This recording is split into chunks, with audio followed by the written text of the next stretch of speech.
Hello there, and welcome to Sleepy Science Vault. You have nothingness in your morning. Before the first word is spoken, before the coffee brews, before the day assembles itself into noise and demand, there is a moment. A gap. A quiet space between sleeping and waking that belongs to no one and nothing. Most people rush past it without a second thought. But that small pocket of emptiness is more interesting than it first appears. We encounter nothingness constantly, woven into the fabric of ordinary life, and we almost never notice it. Think about music. Not the notes, the spaces between them. A skilled composer knows that silence is not the absence of music. It is the music. Those brief rests, those held pauses where the melody disappears for just a breath, are what give the surrounding sound its weight, its tension, its meaning. Without the silence, the notes would blur into each other, an undifferentiated wall of sound. It is the nothing that shapes the something. The same is true in poetry. The line break, the white space on the page, the moment where the words stop and the reader is left briefly suspended, that emptiness is doing work. It asks you to feel something before the next line arrives. The best poets understand that what you leave out is just as powerful as what you put in. A blank canvas holds a particular kind of silence too. Before the first brushstroke, it contains every painting that could ever exist. It is pure potential. Artists have described the blank canvas as both liberating and deeply unsettling, because nothingness, when you really face it, carries a quiet pressure. An empty chair in a room speaks in a way a filled chair never could. We read absence. We feel the shape of what is missing. A chair at a table where someone used to sit carries an entire person inside its emptiness. Humans are extraordinarily sensitive to the presence of nothing, perhaps because so much of our emotional life is defined by it. In meditation, nothingness is not an accident. It is the destination. Practitioners spend years, sometimes decades, learning how to quiet the mind, to release thought after thought until something approaching stillness remains. And yet even the most experienced meditators will tell you they never quite arrive at true nothingness. There is always something remaining, awareness itself, the gentle hum of being alive. Which brings us to something genuinely fascinating. Nothingness, when we stare at it long enough, becomes psychologically unsettling. Studies have shown that prolonged sensory deprivation, the deliberate removal of light, sound, and stimulation, can produce anxiety, hallucinations, and a profound sense of dread in a matter of hours. The human mind was not built to sit comfortably inside nothing. It reaches for something, anything, and when nothing arrives, it begins to manufacture its own content. This is partly because the brain literally cannot imagine true nothingness. Try it now, gently. Try to picture nothing, not a black room, not closed eyes, not empty space, but the absolute absence of everything, including space itself. You will find it is impossible. Every attempt produces something. A color. A void with edges. A darkness that still implies a somewhere. The mind always sneaks something in through the back door. This points to a strange logical puzzle that philosophers have wrestled with for centuries. The phrase "nothing else exists" is quietly self-contradictory. Because the moment you say it, something exists, the statement itself, the thought, the act of saying. True nothingness cannot be observed, described, or pointed to without instantly ceasing to be nothing. It collapses the moment consciousness touches it. And yet, humans invented the concept anyway. The word nothing is one of the oldest abstractions in recorded language. Ancient texts from civilizations separated by thousands of miles and thousands of years all grope toward the same idea, the name for the absence of everything. That people living in completely different worlds, with different languages and different gods, all felt the need to name what wasn't there, says something remarkable about us. We are the only known creatures who lie awake thinking about the void. The ancient Greeks, for all their brilliance, wanted nothing to do with nothing. This was not a casual opinion. It was a philosophical conviction, argued fiercely and defended with the full weight of some of history's greatest minds. Parmenides, one of the earliest and most influential Greek thinkers, declared that nothingness simply could not exist. His reasoning was almost poetic in its stubbornness. To speak of nothing is already to give it a name, a place in thought, a kind of being. And if it is being, it is not nothing. Therefore, nothing cannot be. Therefore, nothing does not exist. End of argument. And for a long time, much of the ancient world agreed. Aristotle took this idea and grounded it in the physical world. He looked at nature, at water rushing to fill a container, at air pressing into any available space, at the way the world seemed to resist emptiness at every turn, and he concluded that the universe itself had a kind of allergy to vacant space. Nature, he said, abhors a vacuum. It was not merely that empty space was unlikely. It was that empty space was forbidden, actively resisted by the fabric of reality. The cosmos, in Aristotle's view, was full.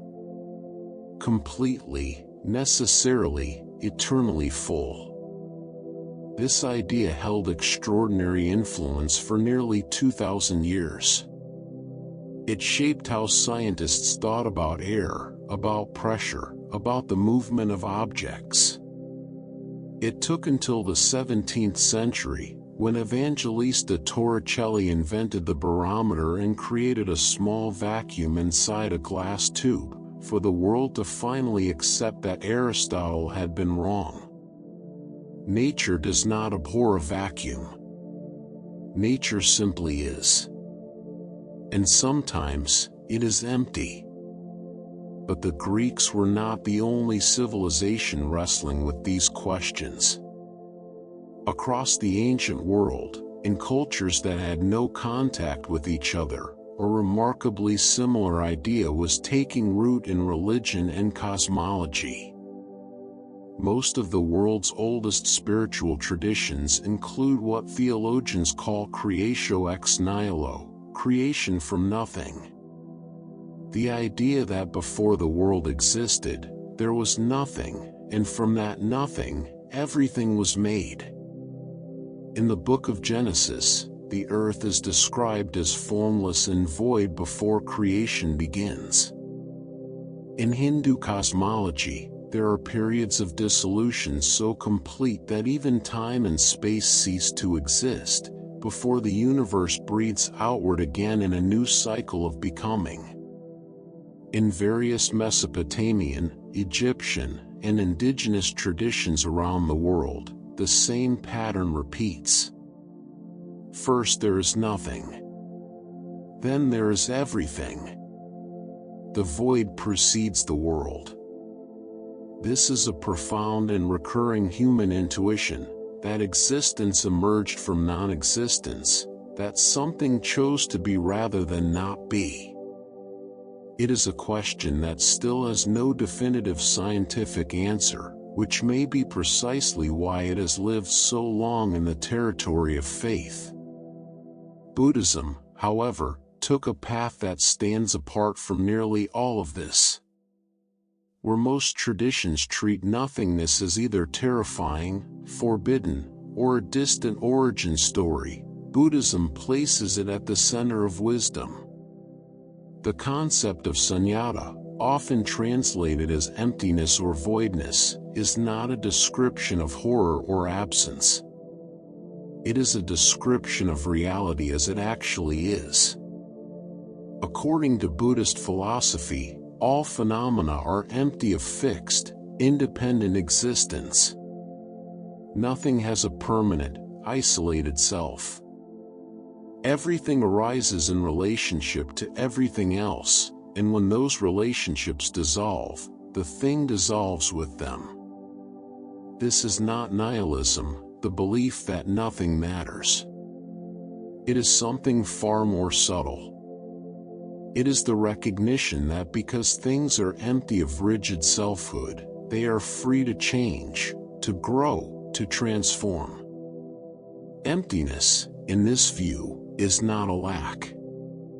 It is the very condition that makes life and change possible. Many practitioners describe the experience of genuinely understanding emptiness not as despair, but as a profound and unexpected lightness. In the Western philosophical tradition, thinkers arrived at nothingness from a very different direction, and the mood was considerably darker. Jean-Paul Sartre, the French existentialist philosopher, wrote one of the most exhaustive and demanding works in the history of thought, a book called Being in Nothingness, published in 1943. At its heart, the book explores the tension between what simply is, the brute, indifferent facticity of the world, and the nothingness that human consciousness introduces into reality. For Sartre, humans are unique because we are the beings through which nothingness enters the world. We can imagine what is not. We can negate, refuse, deny, dream of alternatives. We are not fixed things. We are radically, terrifyingly free, perpetually suspended between being and not being. This freedom, Sartre argued, is not comfortable. It is anguishing. Because if you are truly free, then you are also truly responsible for everything you choose, everything you become. There is no fixed human nature to fall back on, no predetermined essence to hide behind. Existence comes first, and then, out of nothing, you must make yourself. The German philosopher Georg Wilhelm Friedrich Hegel approached nothingness from a different angle entirely, and his thinking opened a door that much of modern philosophy walked through. Hegel proposed that the very beginning of all logical thought, the most basic, stripped-down concept you could possibly start with, is pure being. Just being. Existence in its most abstract and featureless form. But here is the strange part. Pure being, when you try to think it without any qualities whatsoever, turns out to be indistinguishable from pure nothing. A being with absolutely no characteristics, no properties, no definitions. What exactly separates that from non-existence? And so being and nothing, Hegel argued, are not true opposites. They are so extreme, so emptied of content, that they blur into each other. And from that blurring, from the tension and movement between them, something new emerges. He called it becoming. The restless, dynamic process of things coming into existence and passing away. For Hegel, nothingness was not an end point. It was a starting point. the engine of all change. This idea echoes quietly in physics, in cosmology, in the way scientists today speak about quantum fluctuations and the birth of universes.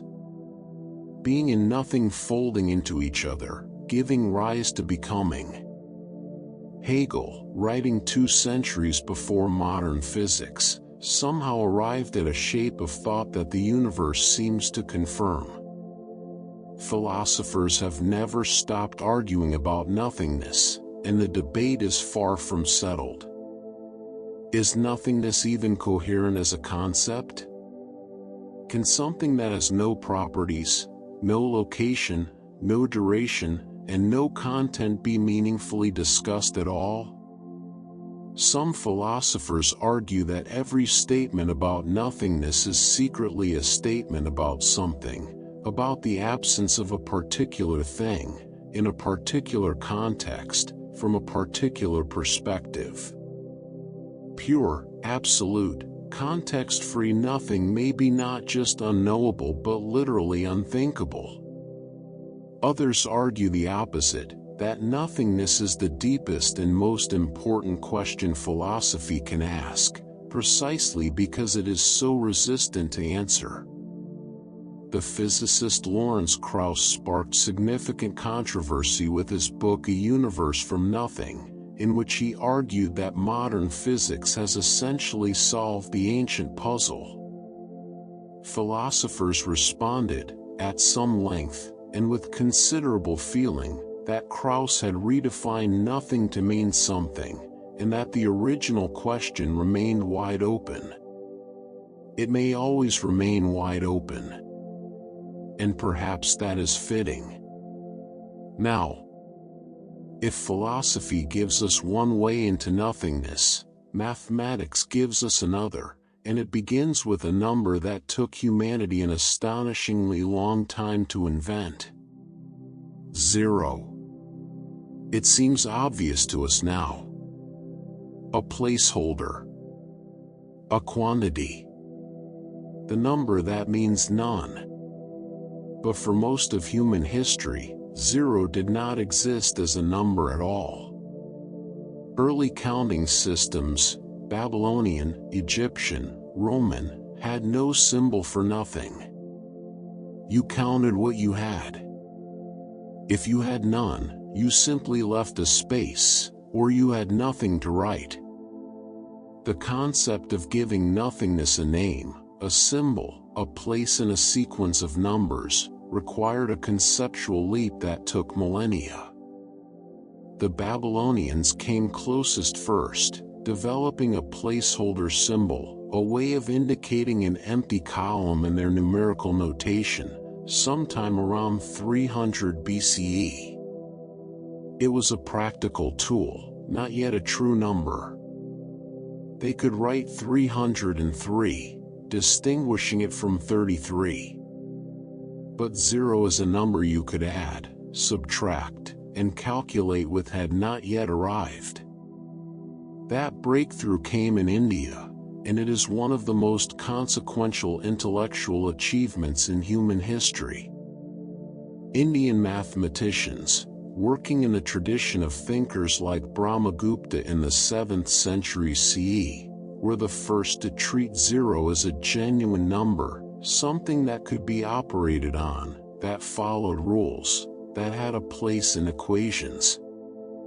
Brahmagupta wrote rules for arithmetic involving 0 with a clarity and confidence that had never existed before. He got most of it right. He also famously got one thing spectacularly wrong, but we will come back to that. 0 spread from India through the Arabic world, carried and refined by Islamic scholars, and eventually arrived in Europe where it transformed everything: accounting, astronomy, physics, engineering, and eventually, the digital binary code that runs the device you are listening to right now. Every 0 in a computer is a direct descendant of that Indian mathematical revolution. But here is something worth sitting with. Zero does not truly exist in nature. You cannot find it in the physical world. You can find 1 stone, 2 stones, 10,000 stones. You can remove stones one by one until there are none left. But the none is a human idea. The universe does not count its contents and register an absence. There is no place in a forest where 0 trees are standing that is marked by 0.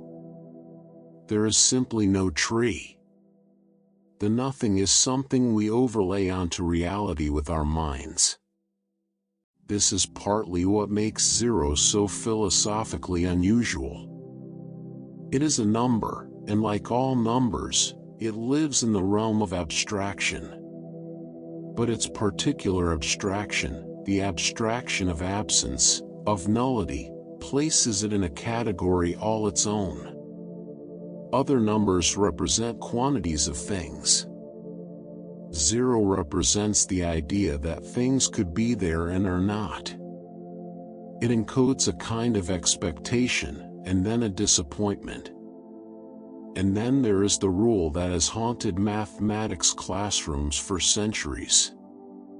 Any number divided by 0 is undefined. Impossible. A violation of mathematical law. Why? Think about what division means. If you divide 12 by 3, you are asking, how many times does 3 fit into 12? 4 times. But if you divide 12 by 0, you are asking, how many times does nothing fit into 12? And the answer is not infinity, as people often assume. The answer is that the question itself is broken. You cannot meaningfully ask how many times nothing fits into something, because nothing fitting into something would require something to change, and nothing, by definition, does nothing. Mathematicians say the result is undefined, not because they gave up, but because any answer you choose leads to contradictions that collapse the entire logical structure of arithmetic. If 0 divided into 12 gave you a number, that number would have to equal every other number simultaneously. The whole system falls apart. Brahmagupta, for all his genius in defining 0 as a number, actually attempted to calculate 0 divided by 0, arriving at an answer of 0. It took centuries more, and much more sophisticated mathematics, for the full depth of the problem to be understood. There is something almost poetic about that. The number that represents nothing turns out to break the rules when you press it too hard. As if nothingness, even in mathematics, resists being pinned down. As if it has a quality that formal systems cannot fully contain. Consider the universe for a moment. Not a part of it, not a familiar corner of it, but the whole thing, every galaxy, every star, every planet, every drifting cloud of gas and dust, every particle of matter that has ever existed since the beginning of time. Now consider how much of that vast, ancient, incomprehensibly large universe is actually made of something. The answer is almost nothing. When astronomers map the large-scale structure of the cosmos, what they find is not a dense, evenly distributed filling of matter. What they find looks more like foam, or like the inside of a sponge. There are enormous walls and filaments of galaxies, threading across unimaginable distances, and between them, occupying the overwhelming majority of all space that exists, are voids. Regions of the universe so empty that a single photon of light could travel through them for hundreds of millions of years without encountering a single atom. These cosmic voids are not rare.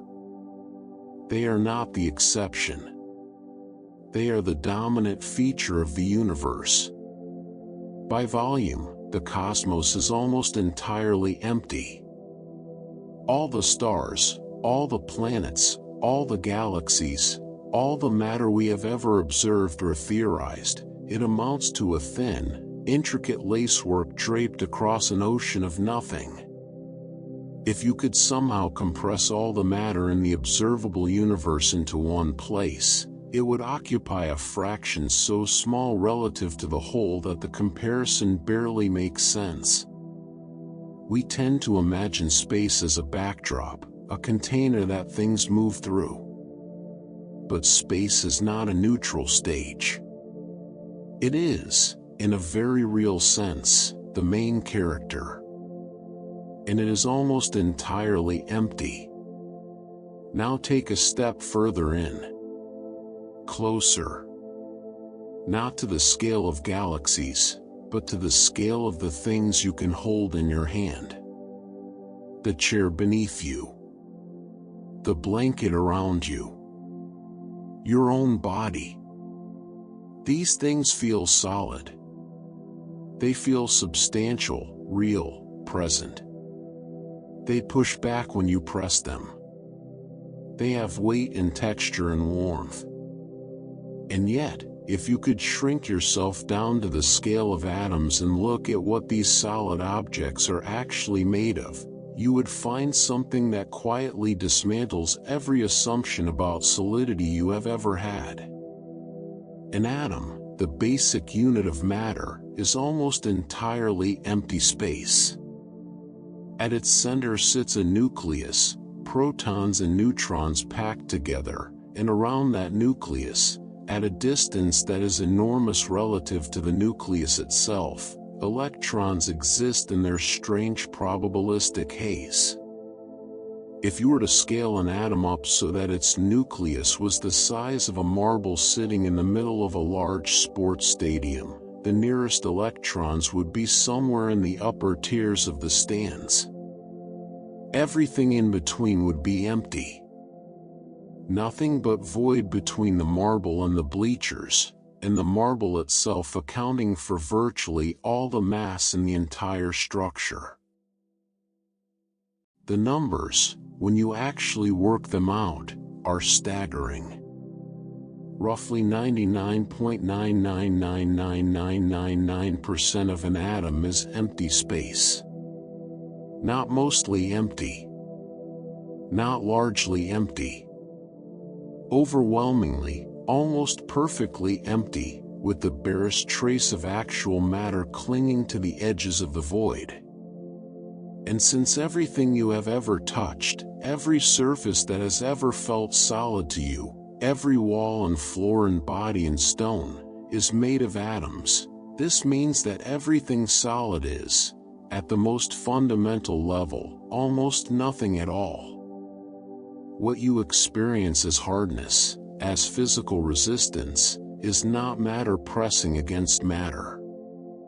It is the electromagnetic forces between electron clouds repelling each other, the universe's rules preventing two regions of mostly empty space from occupying the same location. You have never actually touched anything. Not really. You have felt the force fields of emptiness pushing back against the force fields of your own emptiness. Solidity is, in a very precise sense, an illusion. A deeply convincing, practically indispensable illusion, but an illusion nonetheless.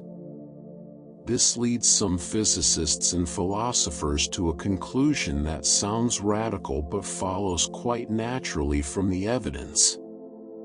Perhaps nothingness is not the absence of reality. Perhaps nothingness is fundamental to reality.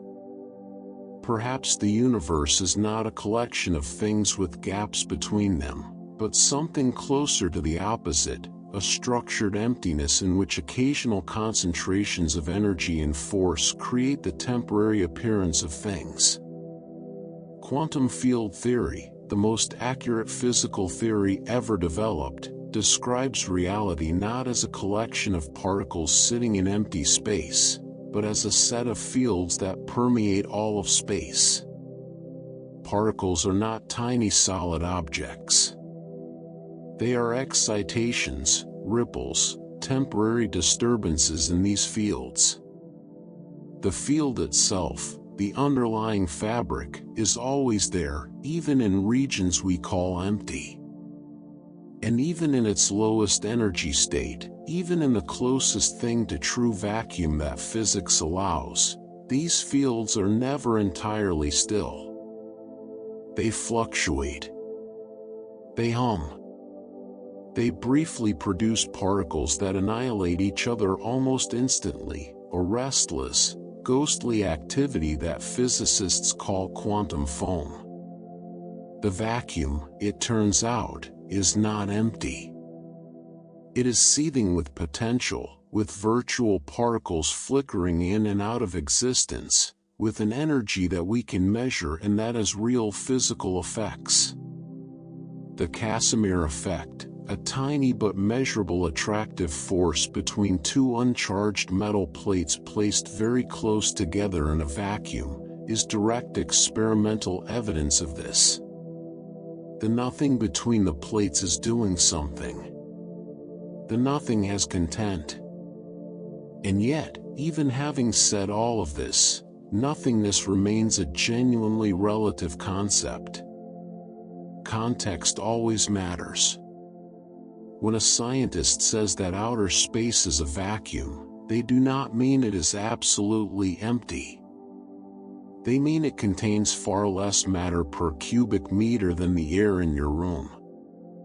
When we say an atom is mostly empty, we mean there is no matter there, but there are fields, there is energy, there are forces. When a Buddhist speaks of emptiness, they are not saying that nothing exists.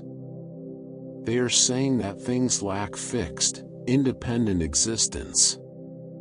The word nothingness shifts its meaning depending entirely on who is using it and from what vantage point.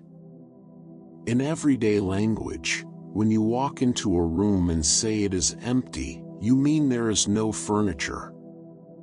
You do not mean there is no air, no light, no gravitational field, no ambient radiation left over from the Big Bang still gently warming the walls. True nothingness, the absolute, context-free, property-free void, may be something the universe simply does not contain, anywhere, at any scale. Which brings us to something quietly humbling. You cannot point to nothing. Not truly. You can point to a gap. You can point to a space between objects. You can gesture toward a region of the sky where no visible stars appear. But the act of pointing involves you, a body, a direction, a spatial relationship. It always implies a somewhere. And nothing, in its purest sense, is not a somewhere. It has no location. It cannot be indexed or addressed. The moment you can say there, even hypothetically, you have described a place, and a place is something. This is not wordplay. It reflects a genuine feature of how nothingness resists engagement. Language, thought, and perception are all tools for navigating and describing something. They were not built for nothing, and they perform poorly in its presence, like instruments calibrated for one environment being asked to operate in another entirely. Consider then what nothingness lacks. It has no gravity. Gravity is a property of mass and energy, or, in Einstein's description, a curvature of space-time caused by the presence of matter. Where there is nothing, there is no mass. Without mass, there is nothing to curve space-time, nothing to attract.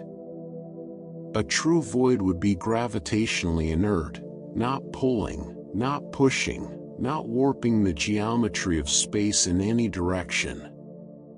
Gravity requires something to be gravity. In nothingness, there is nothing for gravity to be. It has no magnetic field. Magnetic fields arise from moving electric charges, from the spin of electrons, from the alignment of atomic structures.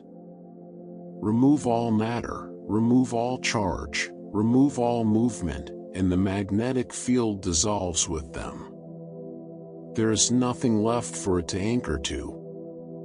A compass placed in a perfect void would have no north, no south, no needle movement of any kind, because the very phenomenon the compass is designed to detect would not exist in that space. It has no electrical charge. Charge is a property of particles. Protons carry positive charge, electrons carry negative charge, and the interactions between them govern chemistry, electricity, and the behavior of matter at every scale. In a true void, with no particles, there can be no charge. Not neutral charge, the complete and literal absence of the quantity. Nothingness is not electrically neutral in the way that a balanced atom is neutral, with positive and negative canceling each other out. It is prior to the question of charge entirely.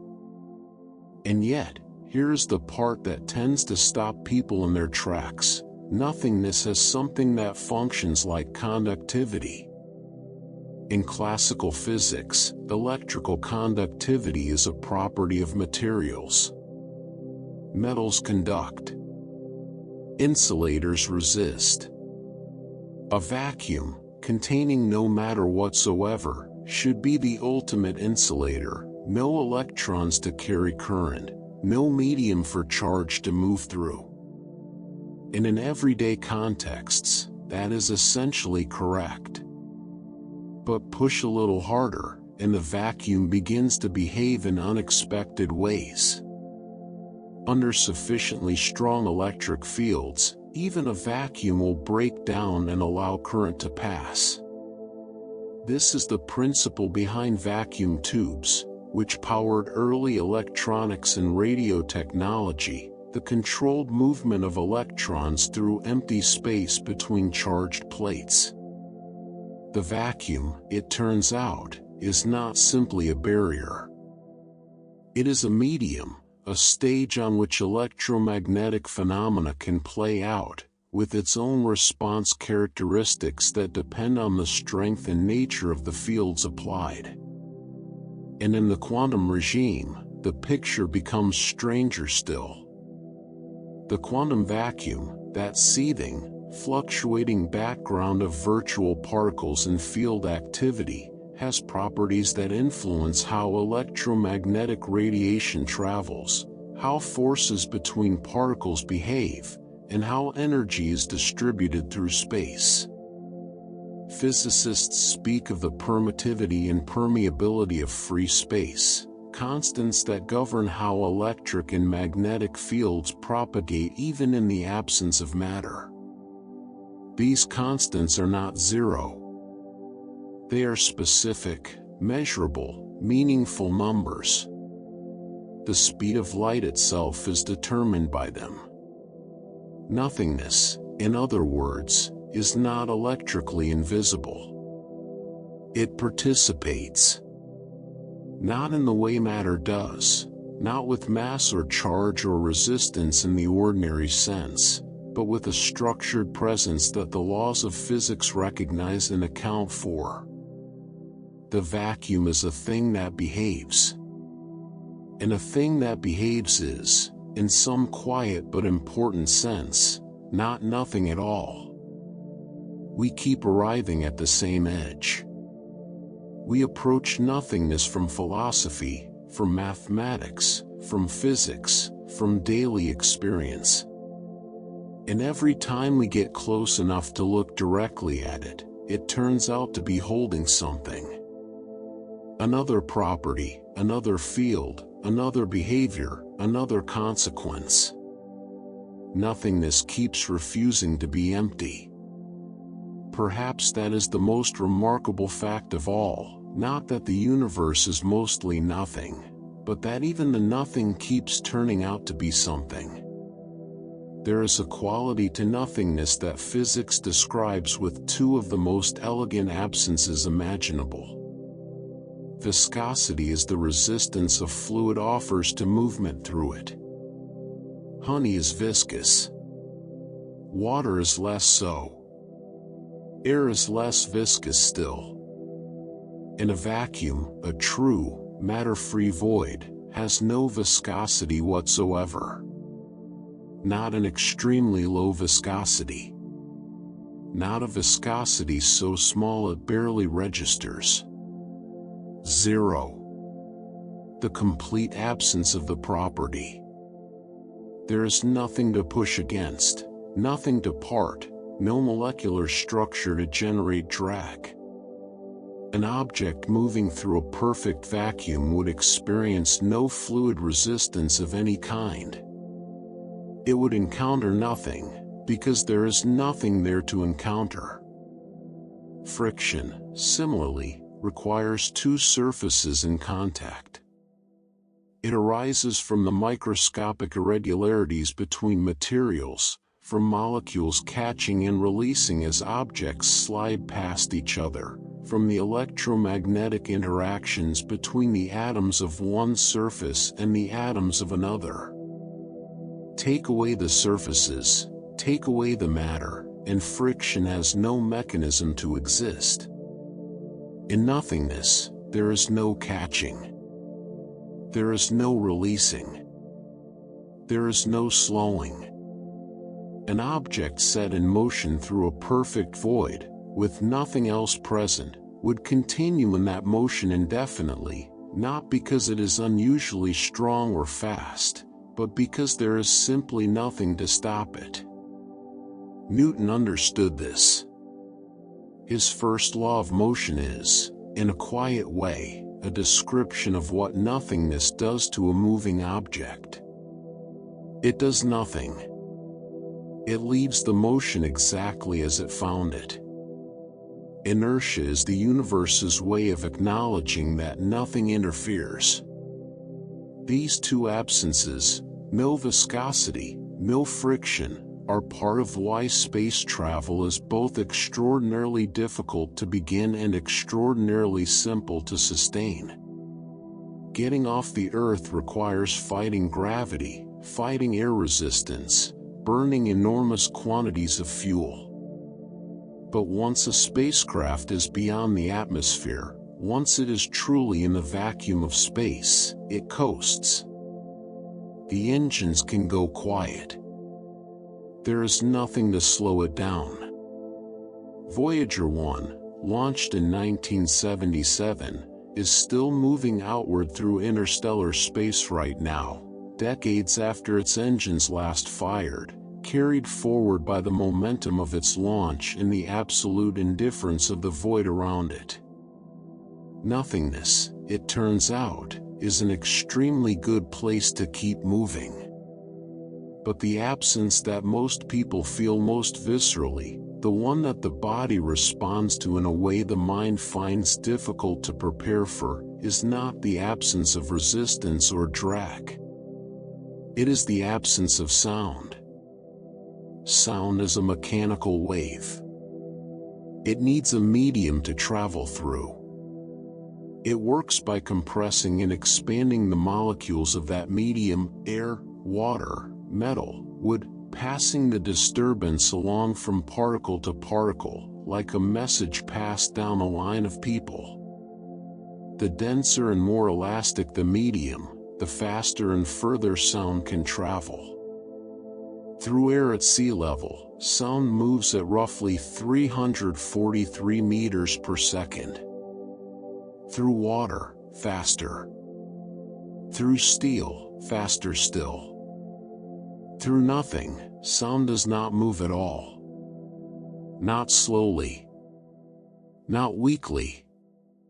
Not as a whisper of its former self. It does not travel. The speed of sound in a vacuum is zero, not because sound slows down and stops, but because the mechanism of sound, the passing of compression from molecule to molecule, has no molecules to work with. There is no line of people to pass the message along. The disturbance simply does not propagate. This is why the famous tagline of a certain science fiction film was scientifically correct in a way that still surprises people when they think about it carefully. In space, no one can hear you scream. Not because space is particularly hostile to sound as a concept, but because the absence of medium makes sound physically impossible. You could set off an explosion of tremendous force in deep space, and an observer a short distance away would see the light and feel nothing. Complete silence, not from distance, but from the fundamental nature of the vacuum itself. The human experience of near silence, the kind that comes in deep wilderness, in empty buildings late at night, in the hour before dawn, approaches but never quite reaches what physics defines as true quiet. There is always something. The sound of your own heartbeat.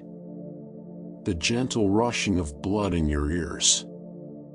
The almost imperceptible hum of the environment. The body is a noisy place, and it becomes noisier the quieter the world around it becomes. The quietest constructed place on Earth is an anechoic chamber, a specially engineered room designed to absorb as much sound as possible. The walls, floor, and ceiling are covered in thick wedges of acoustic foam that prevent sound from reflecting, and the room is isolated from external vibration. Inside the quietest of these chambers, the ambient noise level drops below 0 decibels, below the threshold of normal human hearing. People who spend time in these rooms report hearing their own heartbeat clearly, the sound of air moving in and out of their lungs, the faint creaking of their joints, the high-pitched tone of their own nervous system. Some find it peaceful. Many find it deeply unsettling. A few cannot tolerate it for long at all. The quietest measured environment produced artificially sits at around -20 decibels. And yet even that is not nothing. The decibel scale itself is a measure of relative pressure, and nothingness, the true vacuum, would register at the absolute zero of that scale. Not -20. Not -100. The total absence of the quantity being measured. A number that the scale can describe but that the physical world, in any inhabited environment, never actually reaches. There is a curious fact about white noise that connects it, in a sideways kind of way, to this territory of absence. White noise, that soft, constant, undifferentiated hiss that many people use to help them sleep, is the acoustic equivalent of a visual blank. It contains all audible frequencies simultaneously, in roughly equal measure, with no pattern, no rhythm, no information. It is noise in the most literal sense, the opposite of signal. The brain, presented with white noise, finds nothing to latch onto. There is no melody to follow, no voice to parse, no warning to attend to. The auditory system, finding nothing meaningful, gradually relaxes its vigilance. The mind loosens its grip. Sleep, when it comes, slides in under the cover of this benign, featureless hiss. In a strange way, white noise works precisely because it sounds like nothing. It is full of sound. Technically, it is an extremely information-dense signal, but it carries no meaning, and meaning is what the resting mind needs to be free of. White noise is the sound of everything and nothing simultaneously, and the body responds to it as it responds to quiet. Now consider color. If nothingness has a sound, or rather, a pointed absence of sound, what color is it? The question sounds playful, but it has a real answer, and the answer depends on which kind of nothing you mean. If you are in a perfectly dark room, with no light of any kind reaching your eyes, you might expect to see black. And initially, you do. Black, in perceptual terms, is what vision looks like when no photons are arriving. It is the visual system's default state in the absence of input. But darkness is not nothingness. Darkness is the absence of light in an environment that still contains you, your eyes, and your brain's own activity. In a true vacuum, in deep space far from any star, the darkness is of a different quality. It is not the darkness of a closed room. It is a darkness that extends in every direction without limit, a darkness that has no walls and no floor and no ceiling. Looking into it is looking into something that has no near side and no far side. The darkness of space is not an absence you can stand in. It is an absence that surrounds and exceeds any possible point of observation. And even that darkness is not perfectly black. The cosmic microwave background, the faint afterglow of the Big Bang, still filling all of space more than 13 billion years later, gives the vacuum of space an extremely faint, uniform glow at microwave frequencies. If your eyes could see microwaves, deep space would not be black. It would glow, very dimly, in all directions at once, a relic warmth from the moment everything began. True blackness, in the visual sense, would require not just the absence of light sources, but the complete removal of the cosmic background itself. A state the universe has not been in since its very earliest moments. Nothingness, then, has no color spectrum. Not because it is a particular color, but because color is a property of light, and light is electromagnetic radiation, and electromagnetic radiation requires energy and, ultimately, something to emit it. A true void contains no photons. Without photons, the concept of color has nothing to apply to. Not black, not white, not the absence of a hue, but the absence of the category entirely. Color does not exist there. Neither does the question of color. It is one thing to hear about this. It is another to try to imagine it, a space where the question "what color is it?" is not answered with none but simply dissolves, because the framework of color has nothing to stand on. Smell, likewise, leaves nothing behind in a vacuum. Scent is molecular. When you smell something, the salt air of the ocean, the warmth of bread, the green sharpness of rain on dry earth, you are detecting actual molecules that have drifted from a source into the air and made their way into the receptor cells lining your nasal passages. The smell of coffee is coffee, in the most literal sense. Microscopic portions of it, carried on air currents, arriving physically at your nose. In a vacuum, there are no molecules to carry. Nothing drifts. Nothing disperses. Nothing arrives. The machinery of smell, from source to medium to receptor, requires matter at every stage. Remove the matter and the entire process has no substrate to operate on. Not a faint smell. Not a neutral smell. The complete non-occurrence of the sensory event. This extends, in slightly different ways, to every physical sense. Taste requires molecules in solution. Touch requires surfaces in contact. Heat, as we experience it, is the transfer of energy between objects with different temperatures, and in a true vacuum, with no medium for conduction and no matter for convection, heat transfer becomes purely radiative, a very different process from the warmth you feel from a fire or a warm hand.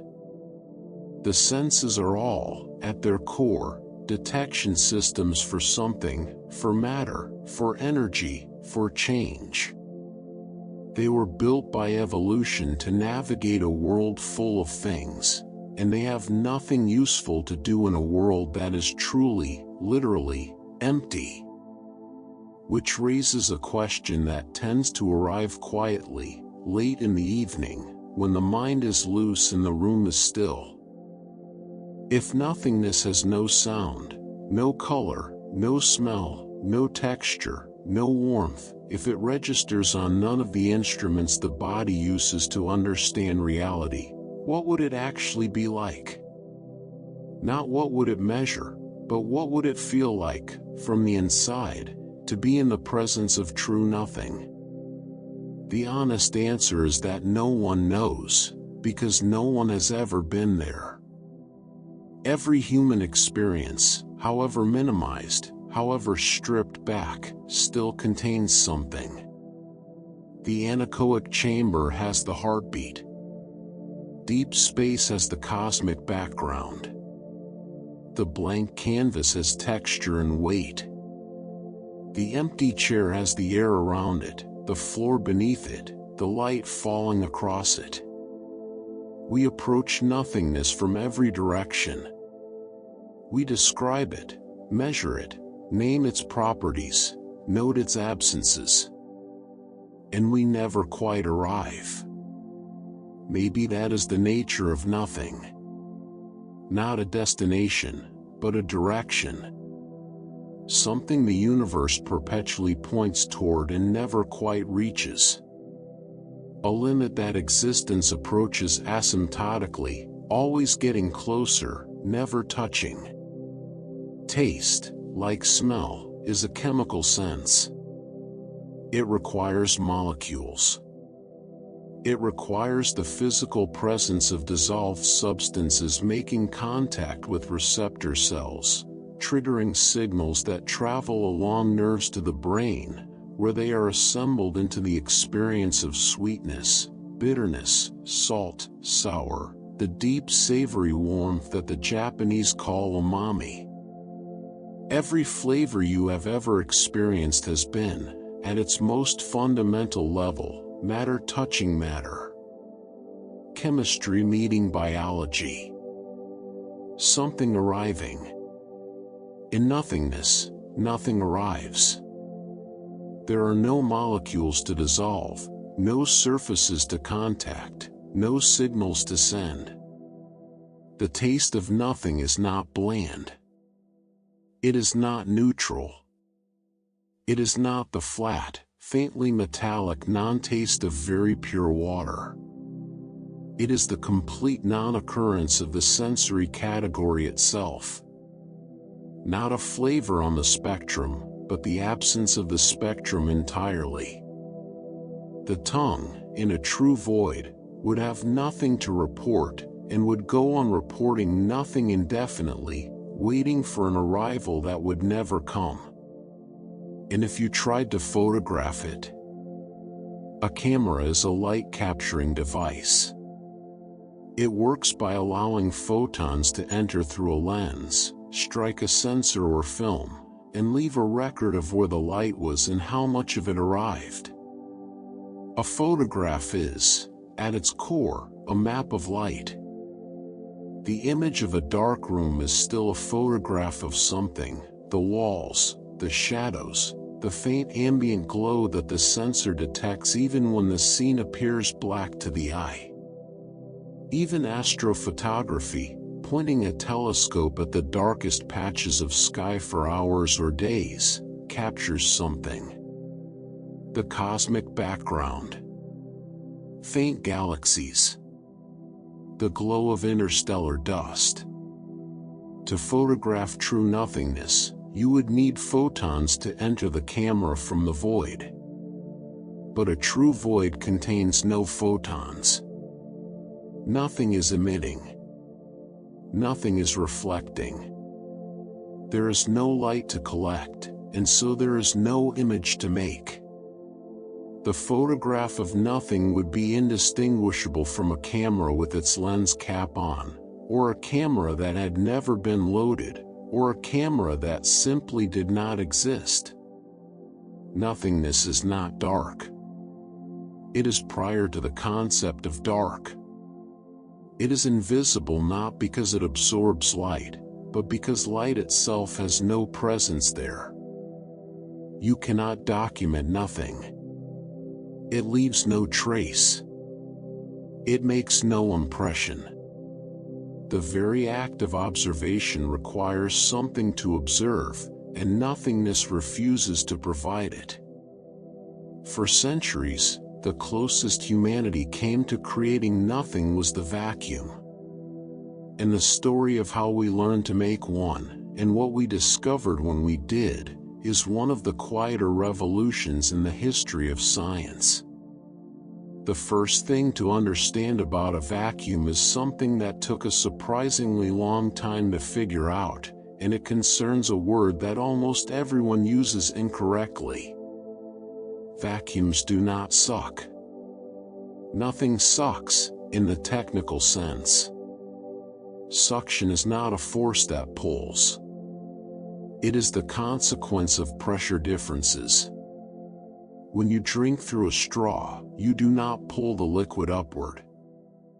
You use your lungs to reduce the air pressure inside the straw, and the atmospheric pressure pushing down on the surface of the liquid in the glass does the work.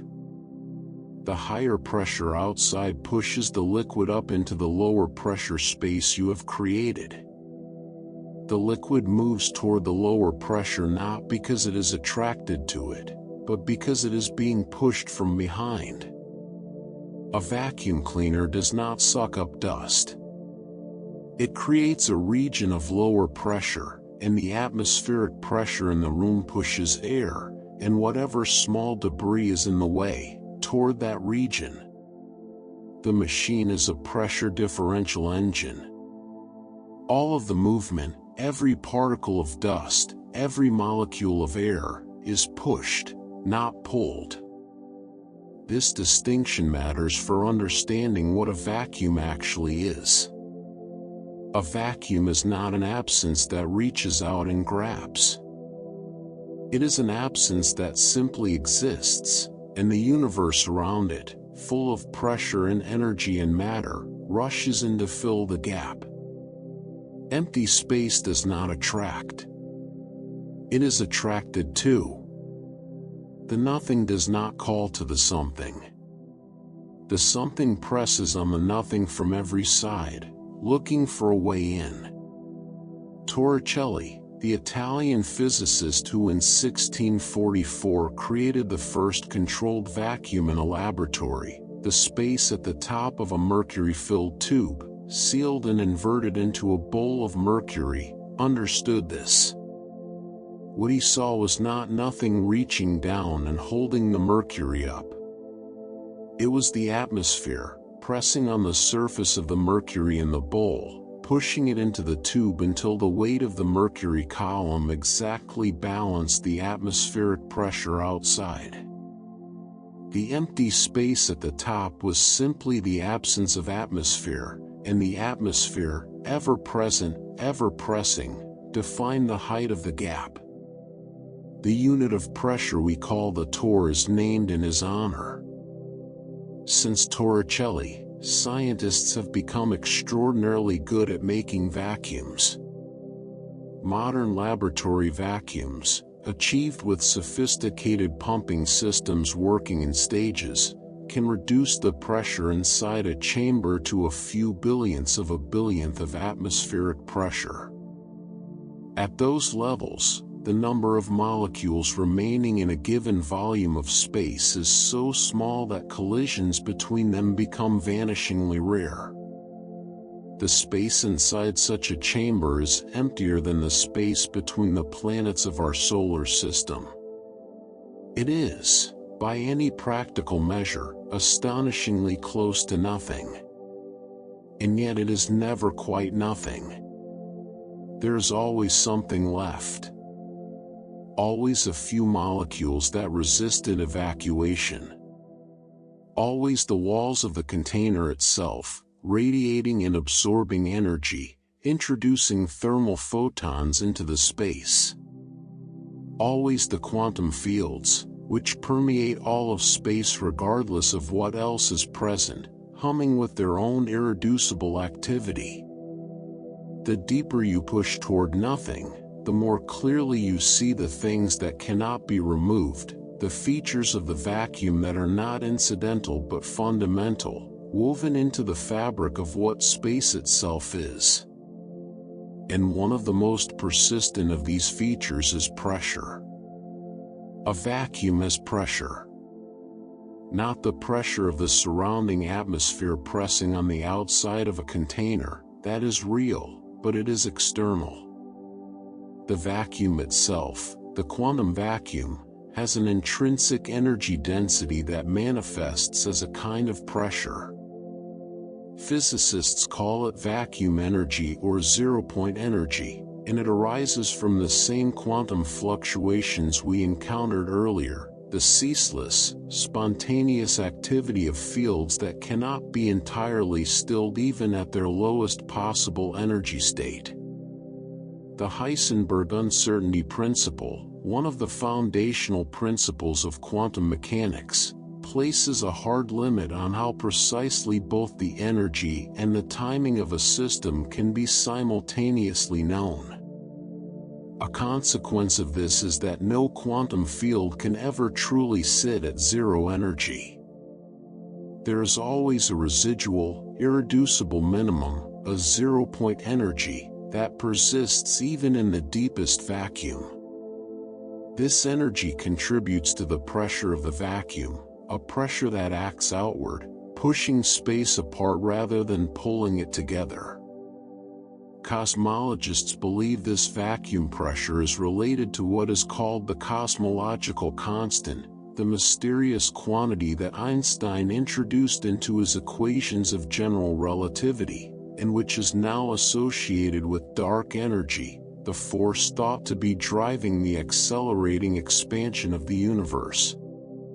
The universe is expanding faster and faster, and the leading explanation is that the vacuum itself has an energy, a pressure that grows as space grows, pushing everything outward with ever-increasing force.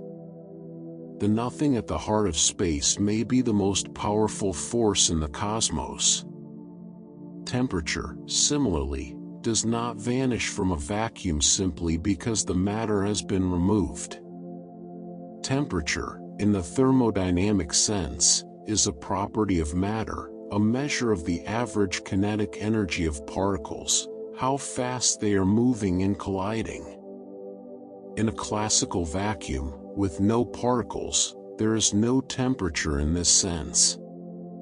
But the vacuum is not purely classical, and the electromagnetic fields that permeate even the deepest empty space carry energy, and that energy corresponds to a temperature.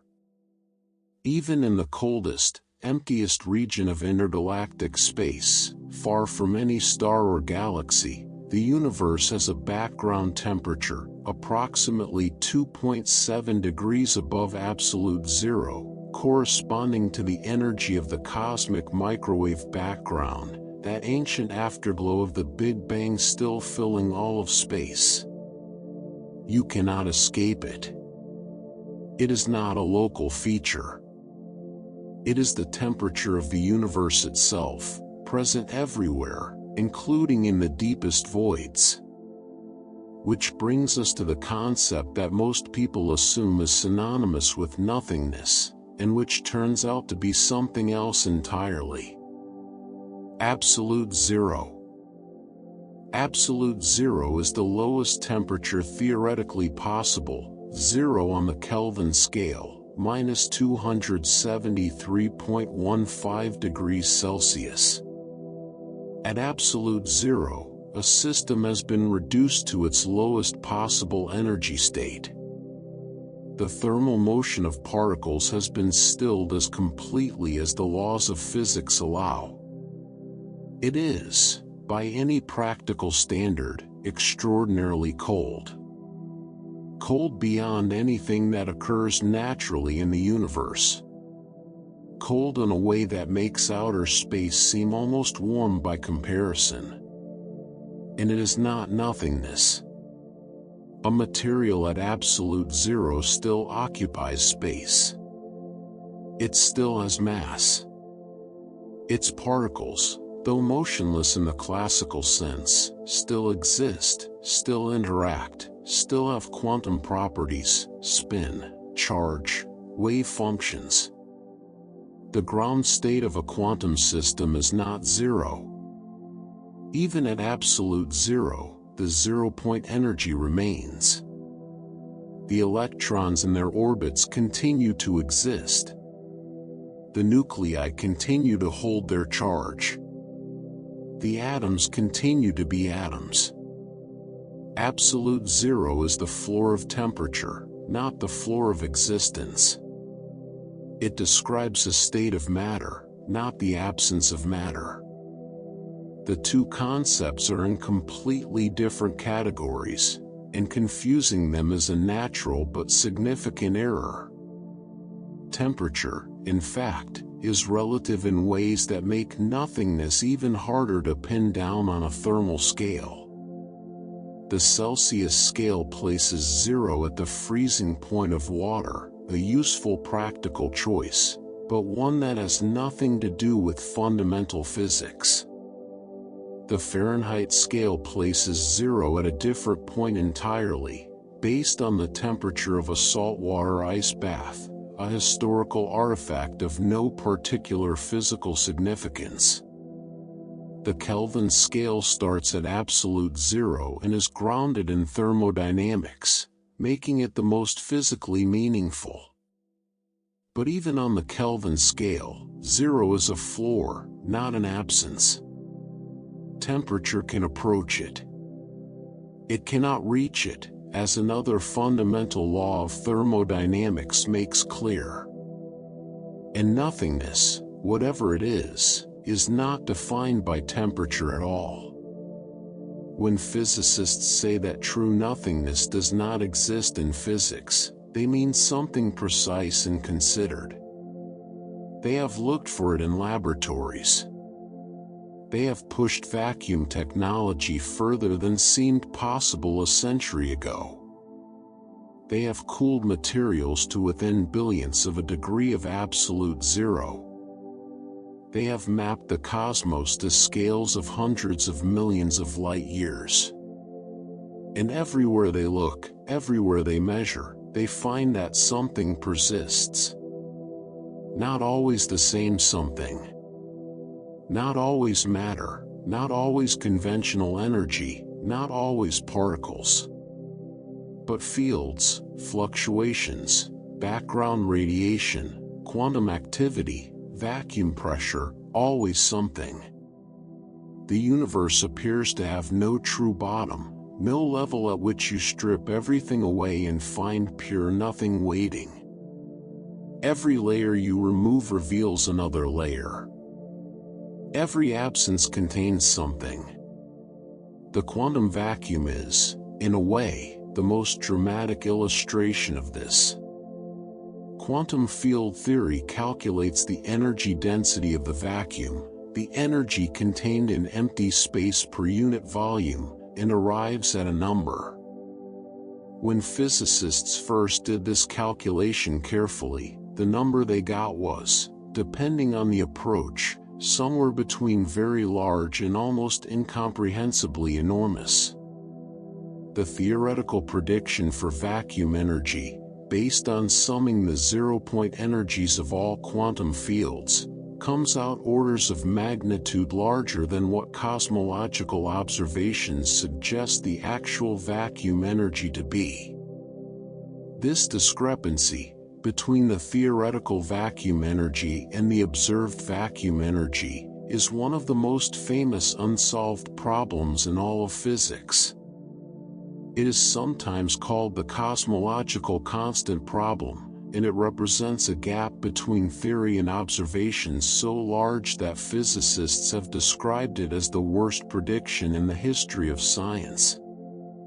Not because the theory is carelessly wrong, but because the theory is carefully, precisely, spectacularly wrong in a way that suggests something fundamental is missing from our understanding. Something is canceling almost all of the vacuum energy.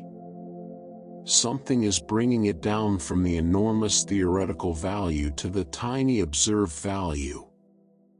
What that something is, no one currently knows.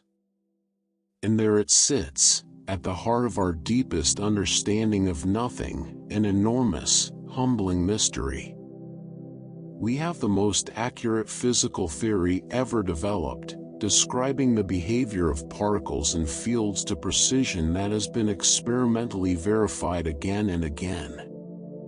And when we ask that theory what happens in empty space, in the quantum vacuum, in the closest thing to nothing that physics can describe, it gives us an answer that is almost certainly pointing towards something we do not yet understand.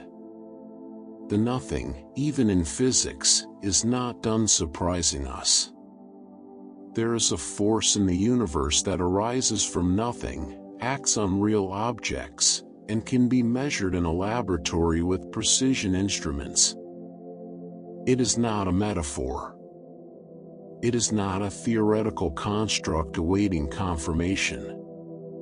It has been experimentally verified, repeatedly, and it bears the name of the Dutch physicist Hendrik Casimir, who predicted it in 1948.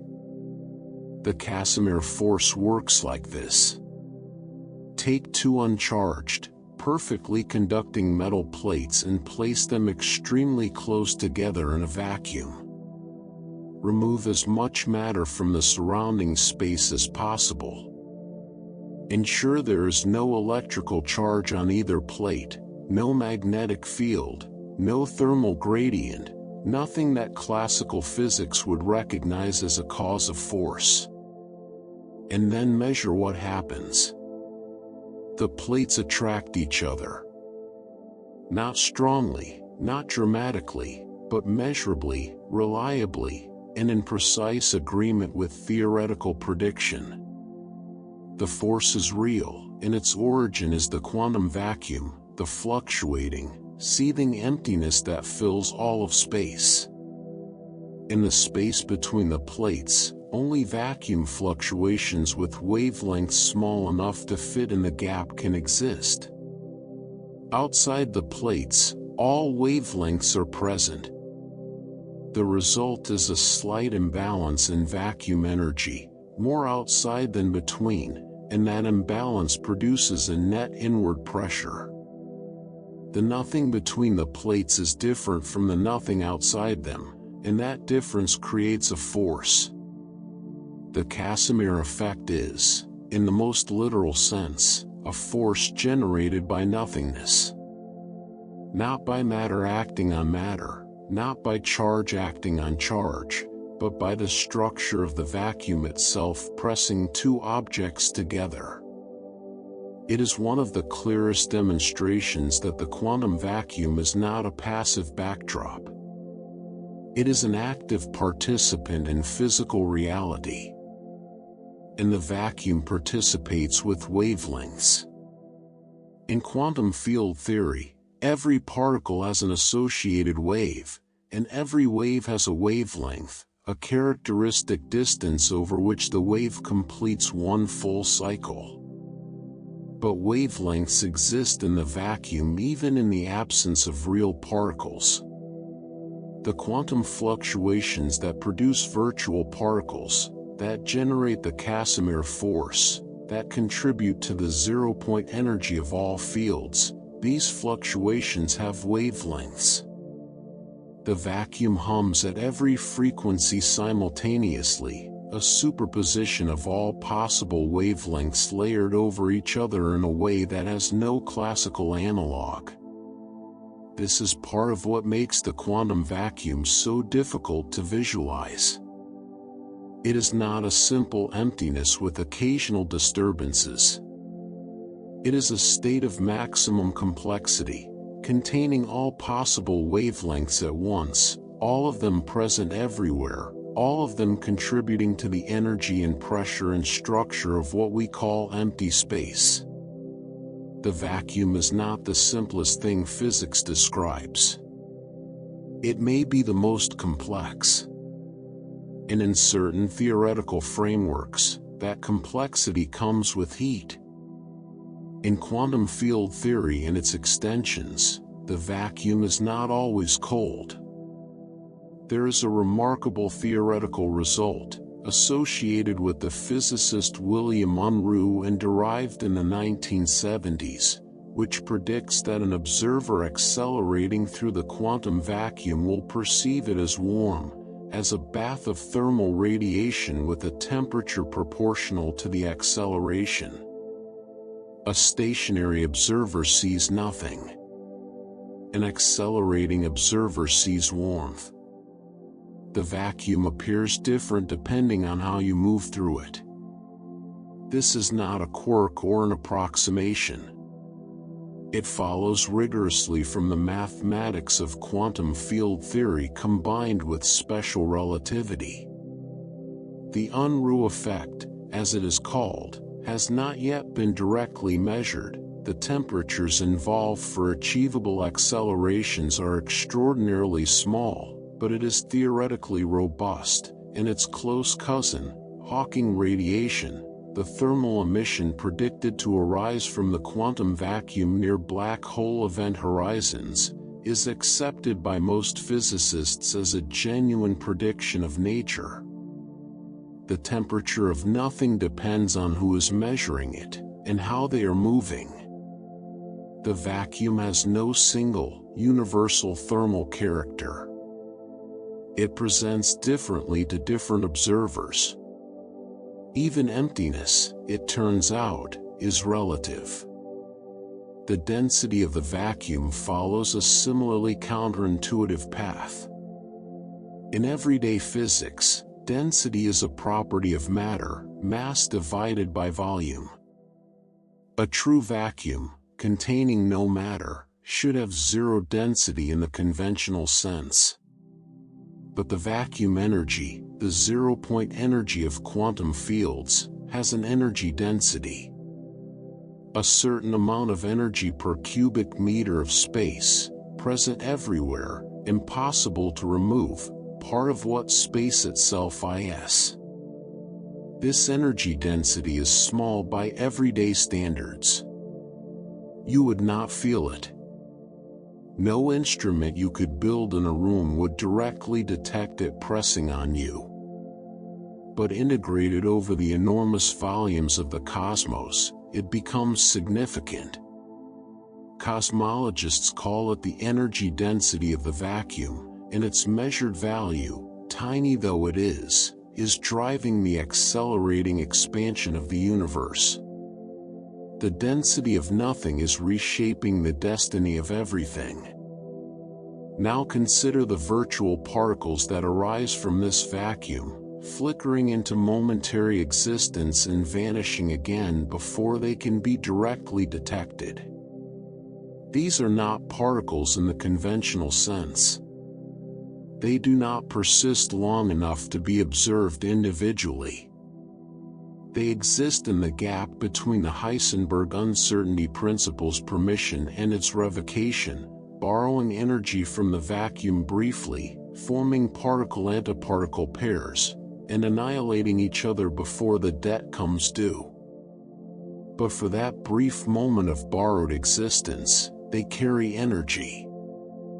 And when you add up the theoretical contributions of all virtual particles across all quantum fields, all frequencies, all particle types, all possible wavelengths, The resulting sum is staggering.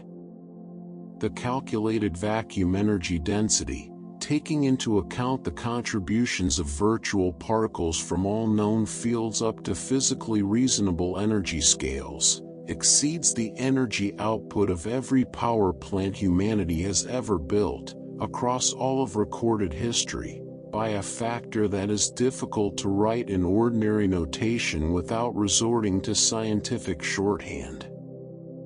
This is the core of the cosmological constant problem mentioned earlier. The raw theoretical prediction is not just slightly wrong.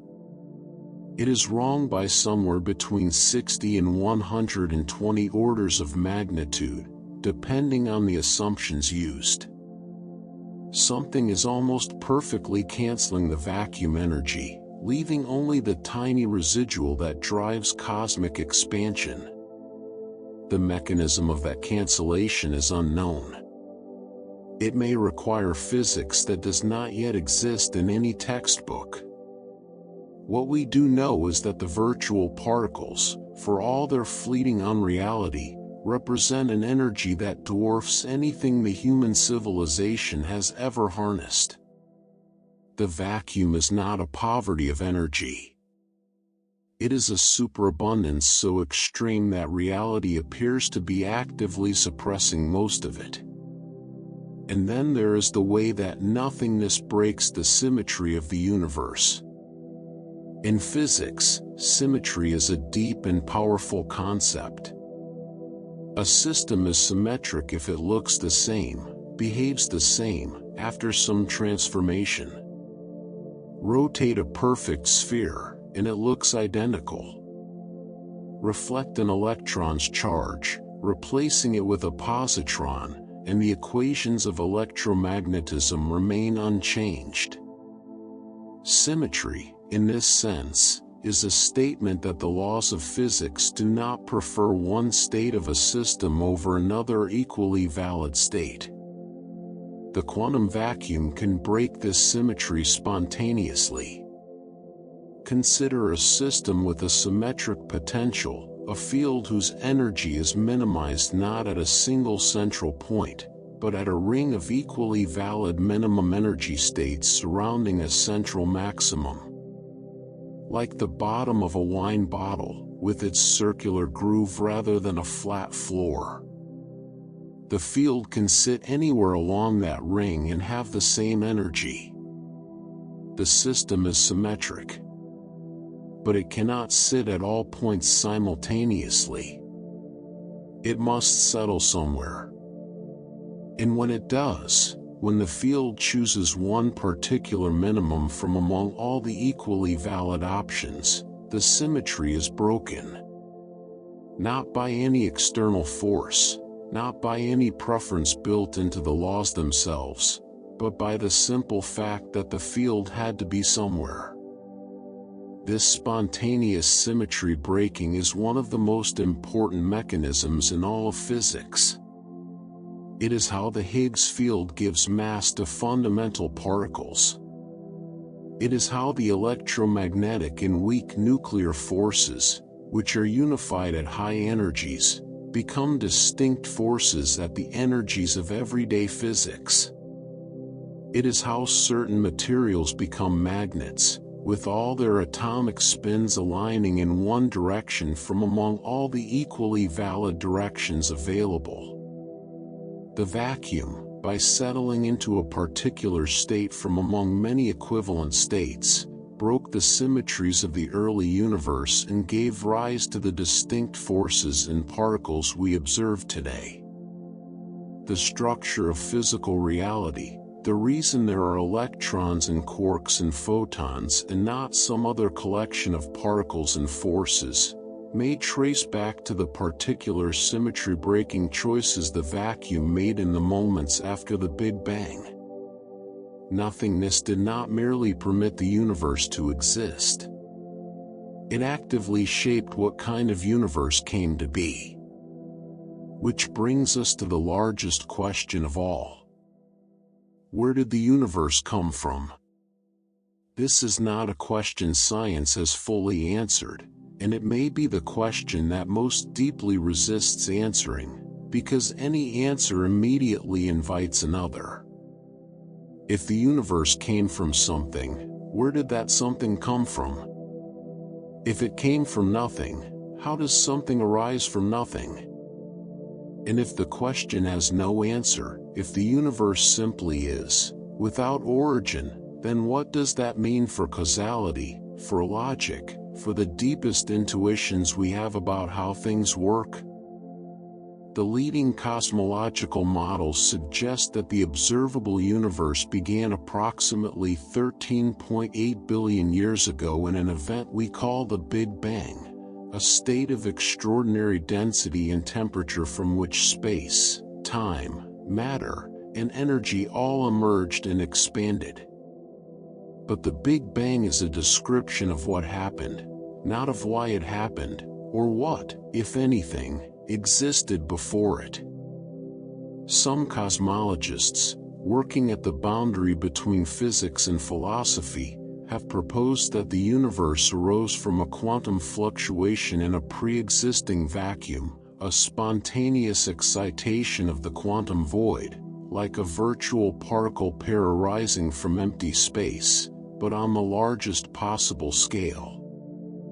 In this view, the universe is the ultimate Casimir-like event, a fluctuation in the nothing, so large and so energetically favorable that it persisted and expanded rather than immediately annihilating. The nothing, rather than settling back to its ground state, kept going. And here we are.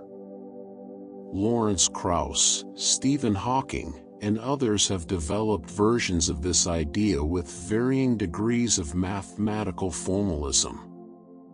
The common thread is that the quantum vacuum, that dense, energetic, fluctuating emptiness, is inherently unstable in ways that can give rise to structure, to energy, to universes.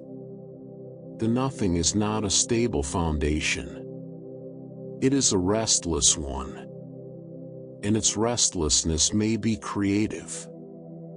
Other approaches invoke quantum cosmology, imagining the universe as a wave function that tunneled into existence through a quantum barrier, or as one of infinitely many universes in a larger multiverse landscape, each arising spontaneously from the void. In some of these models, our Big Bang was not unique. It was one of countless such events, spread across a vastness of space and time so large that our observable universe occupies a negligible portion of it. The mathematics behind these proposals is genuinely sophisticated and genuinely incomplete. They are not settled science. They are the frontier, the place where the equations are working and the interpretations are contested, and the honest answer to most questions is we don't know yet. But the direction they point is clear. The closer physicists look at the question of origins, the more often nothingness appears in the answer. Not as a passive backdrop. Not as the absence the universe left behind when it arrived. But as the cause. As the condition from which existence precipitated. As the nothing that was, in some sense, pregnant with everything. If nothingness triggered the Big Bang, if the instability of the quantum vacuum is what set the universe in motion, then the nothing is not the opposite of everything. It is its mother. And this deep connection between nothingness and existence may be the key to understanding everything. Physicists and philosophers who work on fundamental questions increasingly believe that the structures of reality, the particles, the forces, the dimensions of space and time, are not arbitrary. They may be the only structures consistent with arising from nothing, the inevitable consequence of a void that cannot remain perfectly empty. If that is true, then the universe is not one possibility among many. It is what nothing looks like when it cannot hold itself together. That is a thought worth sitting with for a moment. And then there is time. Time is so fundamental to human experience that imagining its absence is nearly as difficult as imagining the absence of space. Every thought you have takes time. Every sensation, every memory, every anticipation, they all occur within the flow of time, one moment following another in a sequence that feels as basic and unquestionable as existence itself. But time is not fundamental in the way it feels. In general relativity, time is a dimension of space-time, a geometric feature of the universe that is woven together with the three spatial dimensions into a single four-dimensional fabric. Gravity curves this fabric. Motion through space affects the passage of time. Near a black hole, time slows. At the event horizon, it stops. And before the Big Bang, if before is even a meaningful word in this context, time may not have existed at all. In Stephen Hawking and James Hartle's no-boundary proposal, the universe has no initial boundary in time. Instead of there being a singular first moment before which nothing existed, time itself curves and closes, like the surface of a sphere. Just as there is no northernmost point on the surface of the earth, no point you could reach and say north ends here, and nothing lies beyond, there may be no earliest moment in the history of the universe. Time does not extend back to a wall and stop. It simply curves away. In true nothingness, in the absence of matter, energy, space, and everything that gives rise to physical processes, time has no content. There are no events to order, no change to mark, no before or after to distinguish. Time, as physicists understand it, is intimately connected to change, to entropy, to the arrow from ordered states to disordered ones. Remove all of that, and time does not slow down. It does not stop. It was never there to begin with. A nothing in which time does not exist is harder to think about than almost any other concept in this entire exploration. Because our thinking itself takes time. Our understanding unfolds in sequence. We move from one idea to the next, and the movement requires duration, and duration is time. To imagine a state where time is absent is to attempt to use a time-dependent process, thought, to model a time-independent reality. It may be genuinely beyond what human cognition can do, not as a failure of intelligence or imagination, but as a structural limitation. We are creatures of time trying to conceive of timelessness. It is a little like trying to see your own eyes without a mirror. The instrument and the object are too deeply entangled to be separated by introspection alone. And yet the universe did it. The universe crossed from timelessness into time, from nothing into something, from the quantum void into 13.8 billion years of expansion, cooling, structure formation, stars, planets, life, and eventually, a quiet room, late at night, and someone listening to the story of nothing. The universe is getting larger. Not slowly, not gently, but at a rate that accelerates with every passing moment, driven by the energy of the vacuum itself pushing space outward in every direction simultaneously. This expansion is not like an explosion spreading through existing space. It is space itself growing, the fabric of the cosmos stretching, carrying everything embedded in it further from everything else.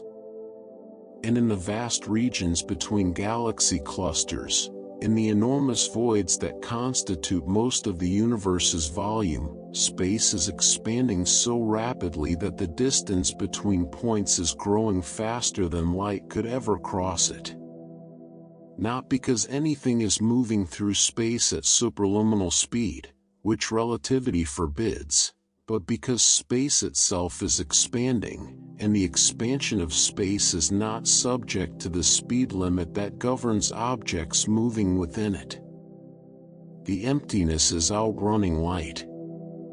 The nothing is moving faster than the fastest thing in the universe. This is a consequence that is difficult to absorb emotionally, even when you understand it intellectually. The observable universe, the sphere of space from which light has had time to reach us in the 13.8 billion years since the Big Bang, is not all the universe there is. It is merely all the universe we can see. Beyond that boundary, space continues, and it is expanding away from us faster than light. Galaxies beyond a certain distance are not simply far away. They are receding so fast that no signal from them can ever reach us. They are, in a meaningful and permanent sense, gone. Not destroyed. Just unreachable. The expanding nothing has placed them beyond any possible contact, forever. Our cosmic horizon is shrinking in this sense. The universe accessible to us is, over immense timescales, becoming smaller, not because we are contracting but because the void between us and everything else is growing faster than light can bridge it. Eventually, in a future so distant it makes the current age of the universe look like a morning, the Milky Way and its nearest gravitationally bound companions may be all that remains visible, an island in an otherwise dark, empty, and unreachable cosmos. The nothing between the stars, meanwhile, does something interesting to the light that travels through it. When you look at a star from the surface of the Earth, it twinkles. The light shimmers and dances, shifting in brightness and color from moment to moment, and there is something ancient and beautiful about it. People have navigated by that twinkling light, written poetry about it, named constellations by it. But the twinkling has nothing to do with the stars themselves. It is entirely caused by the atmosphere, by pockets of air at different temperatures and densities refracting the starlight in slightly different directions as they move, creating the shimmer you see from below. From space, stars do not twinkle. They shine with a steady, unwavering light, because there is no atmosphere, no medium of varying density for the light to pass through. The vacuum of space does not refract. It does not scatter. It does not disturb the path of a photon in any way that produces the shimmer we associate with starlight. Light traveling through nothing travels in a perfectly straight line at a perfectly constant speed, undisturbed and undeviated, until it hits something.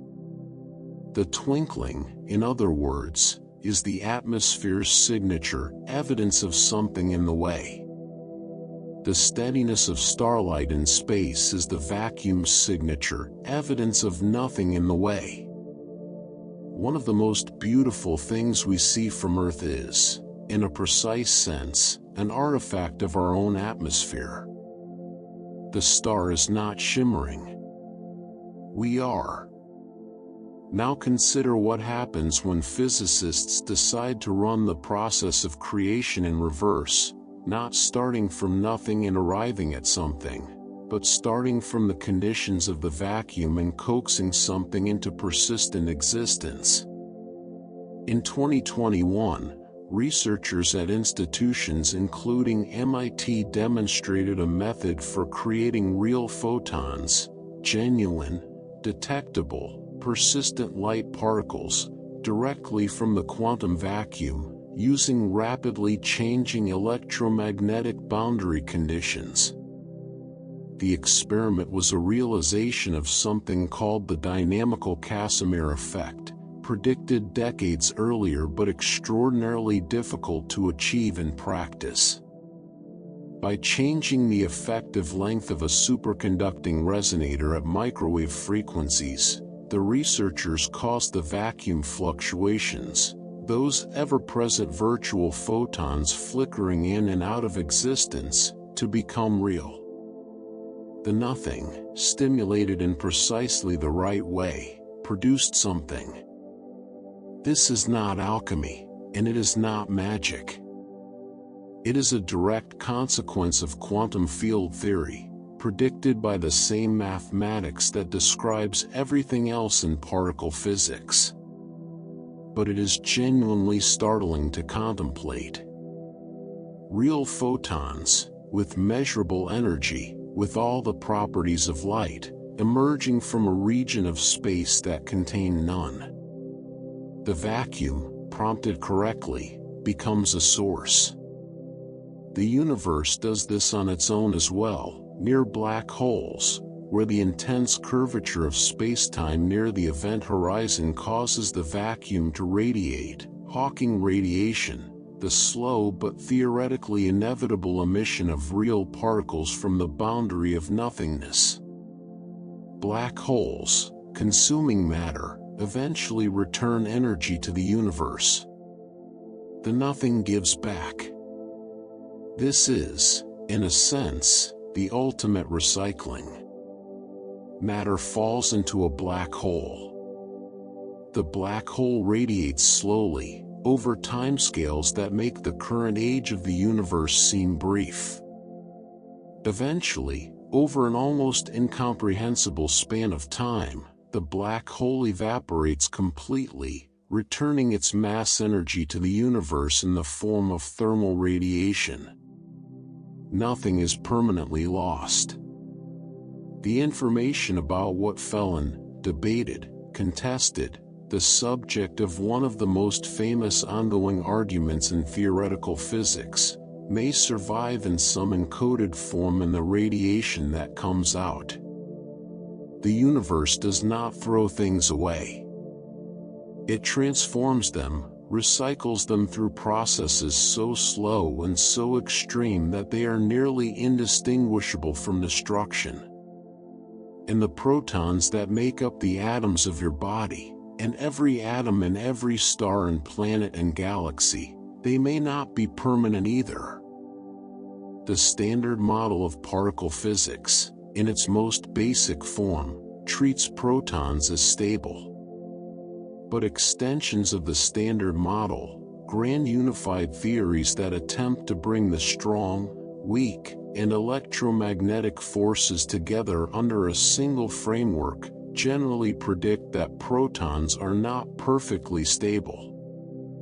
They decay, over timescales so long that the number is difficult to write, on the order of 10 to the power of 34 years or more, depending on the theory.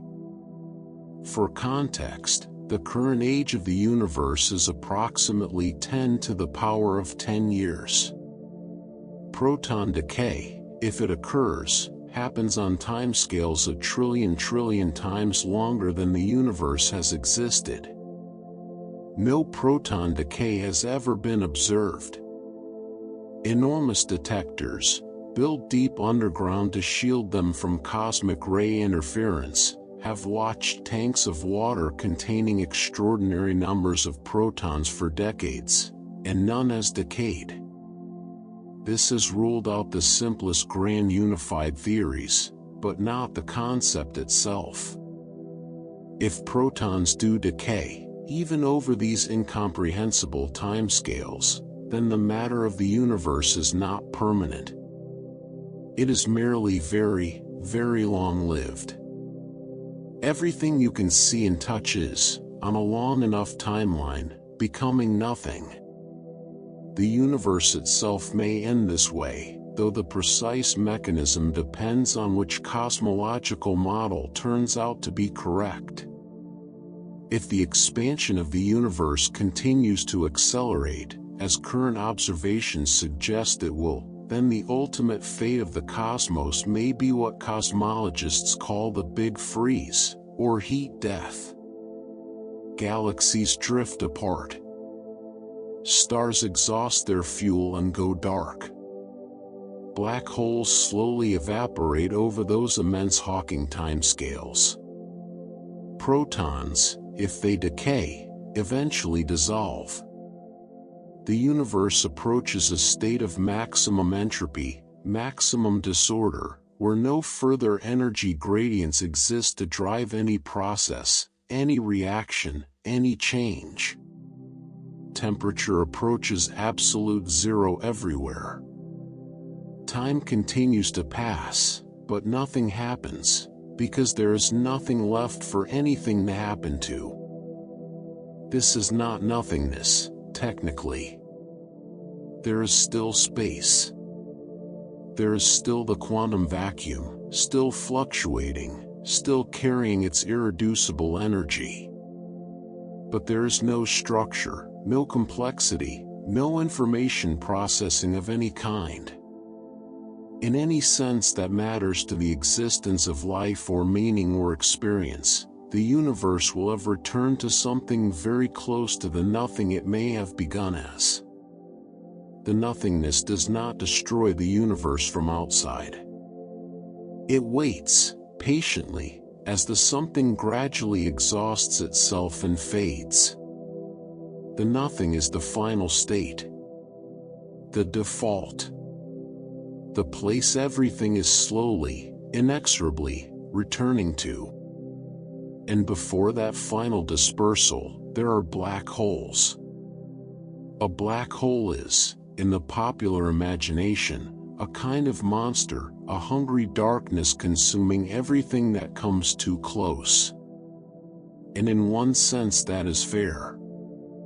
Black holes do consume. Matter and light that crosses the event horizon cannot return. But a black hole is also, in a profound way, a place where nothingness wins. At the center of a black hole, according to general relativity, lies a singularity, a point where density becomes infinite, where the equations of physics break down, where space-time curvature goes to values the theory cannot handle. What actually exists at the center of a black hole, in physical reality rather than in mathematical description, is genuinely unknown. The singularity is widely considered a sign that general relativity is incomplete, that quantum gravity, a theory we do not yet have in finished form, is needed to describe what really happens there. But the event horizon, the boundary of no return, is in some ways the more interesting feature. Beyond it, in a region causally disconnected from the rest of the universe, the geometry of space-time inverts in a deeply strange way. The direction toward the singularity becomes a time direction, not a space direction. Just as you cannot stop moving forward in time in ordinary space, inside a black hole you cannot stop moving toward the singularity. It is not a place in space you are falling toward.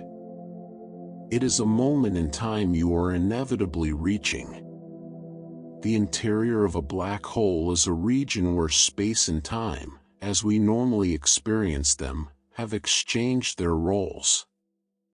And as the black hole evaporates over those immense timescales, the event horizon shrinks, the interior region dissolves, and what remains is, eventually, theoretically, nothing. The black hole completes its life cycle from collapse to evaporation, and the nothingness that was at its heart expands to consume the whole structure. Every black hole is, on a long enough timeline, a nothing in the process of becoming apparent. Now set all of that aside, the cosmic timescales, the theoretical endpoints, the philosophical distances, and come somewhere more immediate. come to the edge of the atmosphere, where the something of Earth gives way to the nothing of space, and consider what that nothing does to a human body. The vacuum of space is not dramatically different from the vacuum in a laboratory, except that it is everywhere and there is no container holding it back. At the boundary where the atmosphere thins to nothing, where pressure drops towards zero and temperature swings between extremes that no surface environment produces, the human body is grotesquely out of place. We are built for one atmosphere of pressure, a narrow range of temperatures, a specific mixture of gases at specific concentrations. We are built, in every detail of our physiology, for the surface of one particular planet.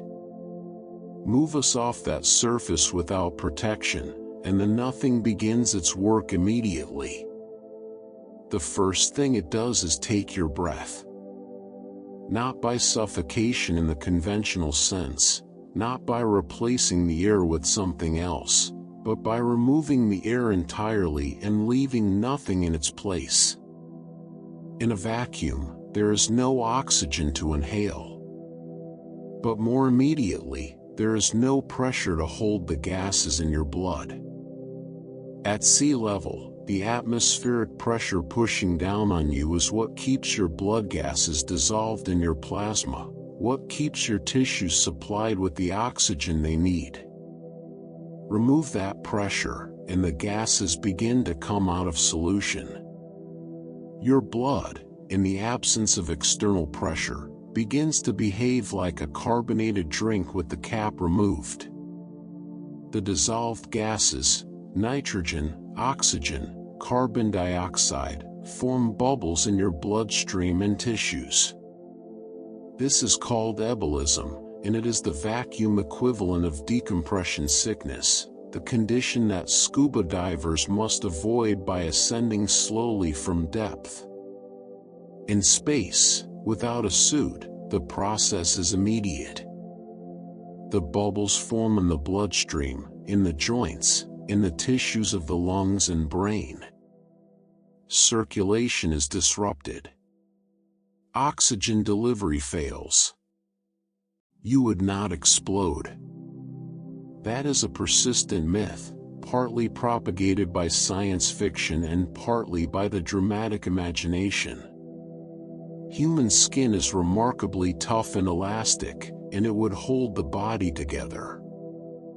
But you would swell significantly, as the gas expanding in your tissues pushes outward against the skin, and you would be incapacitated within seconds and unconscious within 15 or so.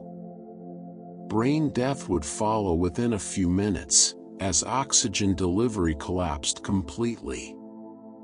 The body's response to nothingness is not dramatic in the cinematic sense. It is quiet, systematic, and physiologically precise. Every system that depends on pressure, which is nearly every system, begins to fail. The lungs, designed to pull air in against a pressure gradient, have no gradient to work against. The cardiovascular system, designed to deliver dissolved gases to tissues, finds the gases leaving solution. The body, so intricately adapted to the weight of an atmosphere pressing down on it from every direction, finds itself unsupported and begins, cell by cell, to come apart. The nothing does not hate us. It is not hostile. It is simply what it is, the absence of everything our bodies were built to require. We experience the vacuum as lethal not because the vacuum does anything to us, but because we do things that require it not to be there, and when it is, those things fail. There is something clarifying about that. The danger of nothingness is not that it attacks. It is that it simply is. And we, having evolved entirely within the something, are not equipped to survive in its absence. The skin is the body's first negotiation with the outside world. It is the boundary between the internal chemistry of a living system and whatever environment surrounds it. On Earth, that environment pushes back, with pressure, with humidity, with temperature, with the constant mechanical presence of air molecules colliding against every exposed surface millions of times per second. The skin is accustomed to this. It is, in a quiet and unnoticed way, held together by it. In vacuum, that external pressure vanishes.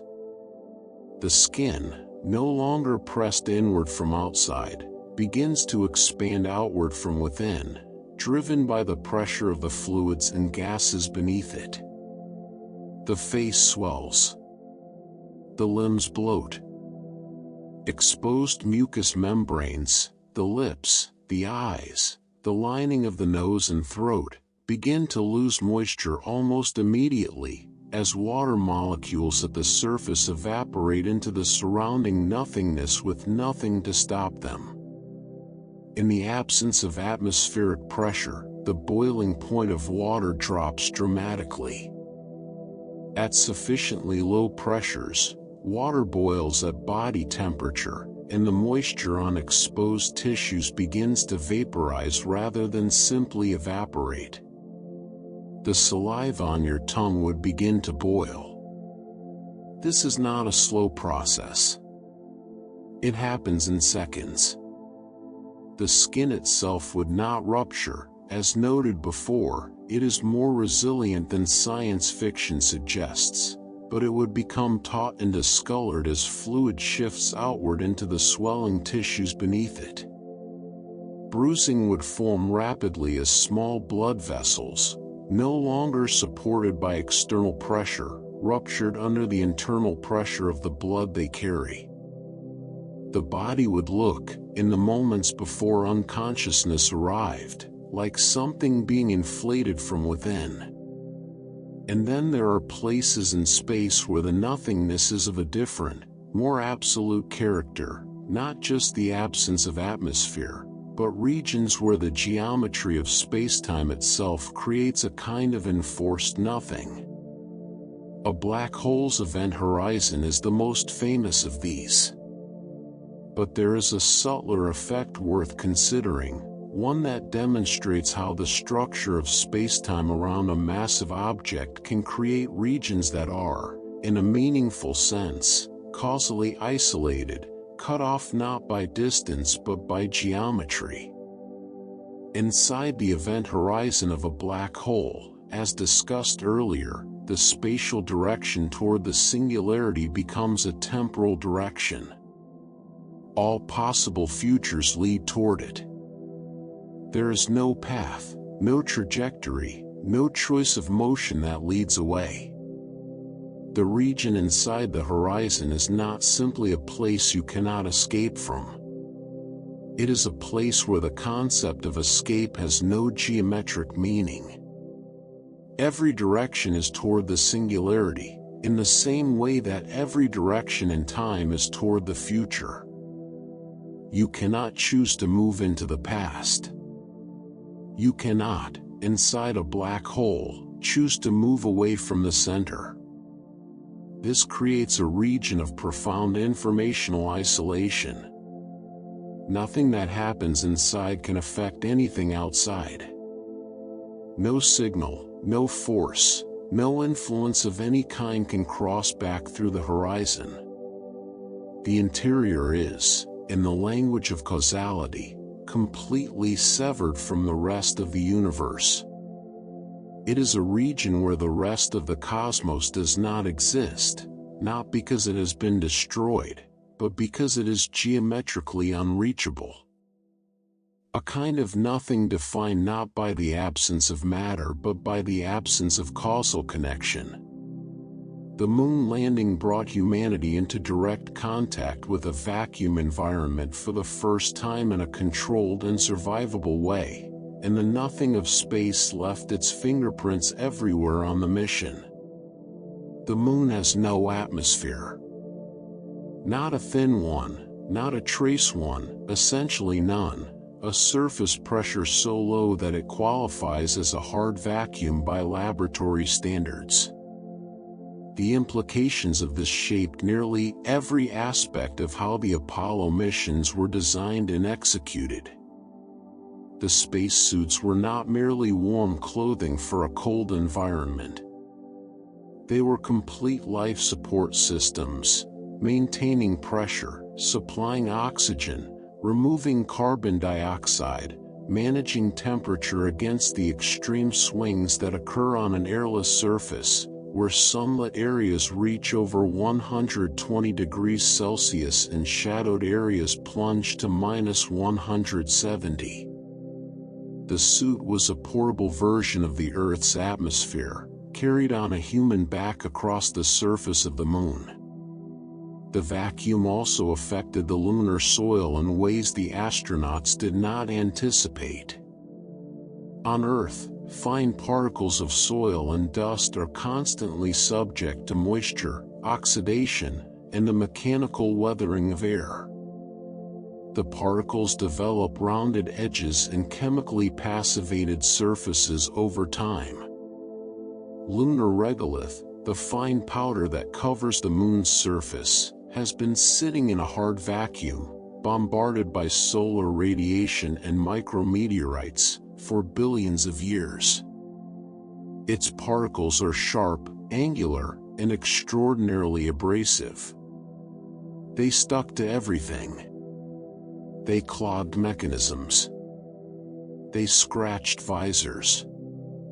The astronauts found the vacuum-preserved sharpness of lunar dust to be one of the most unexpectedly troublesome features of working on the surface. The nothing that had kept the Moon's surface unchanged for billions of years had also kept it in a state that Earth's atmosphere would have slowly erased. The vacuum was a perfect preservative, and what it had preserved was a surface environment finely tuned to cause problems for machinery built in an entirely different environment. The lessons of the Moon and the vacuum did not stay in space. They came back to Earth and built technologies that are now woven into everyday life in ways most people never think about. Consider the X-ray. In 1895, Wilhelm Röntgen was experimenting with cathode ray tubes, glass tubes from which most of the air had been pumped out, leaving a near vacuum inside.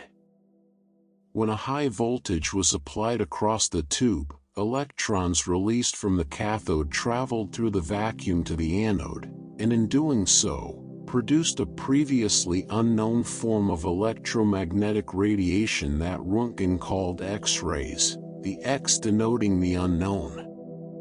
The vacuum was not incidental to this discovery. It was essential. The electrons could only travel the length of the tube and strike the anode with enough energy to produce X-rays because the vacuum had removed the air molecules that would otherwise have slowed and scattered them.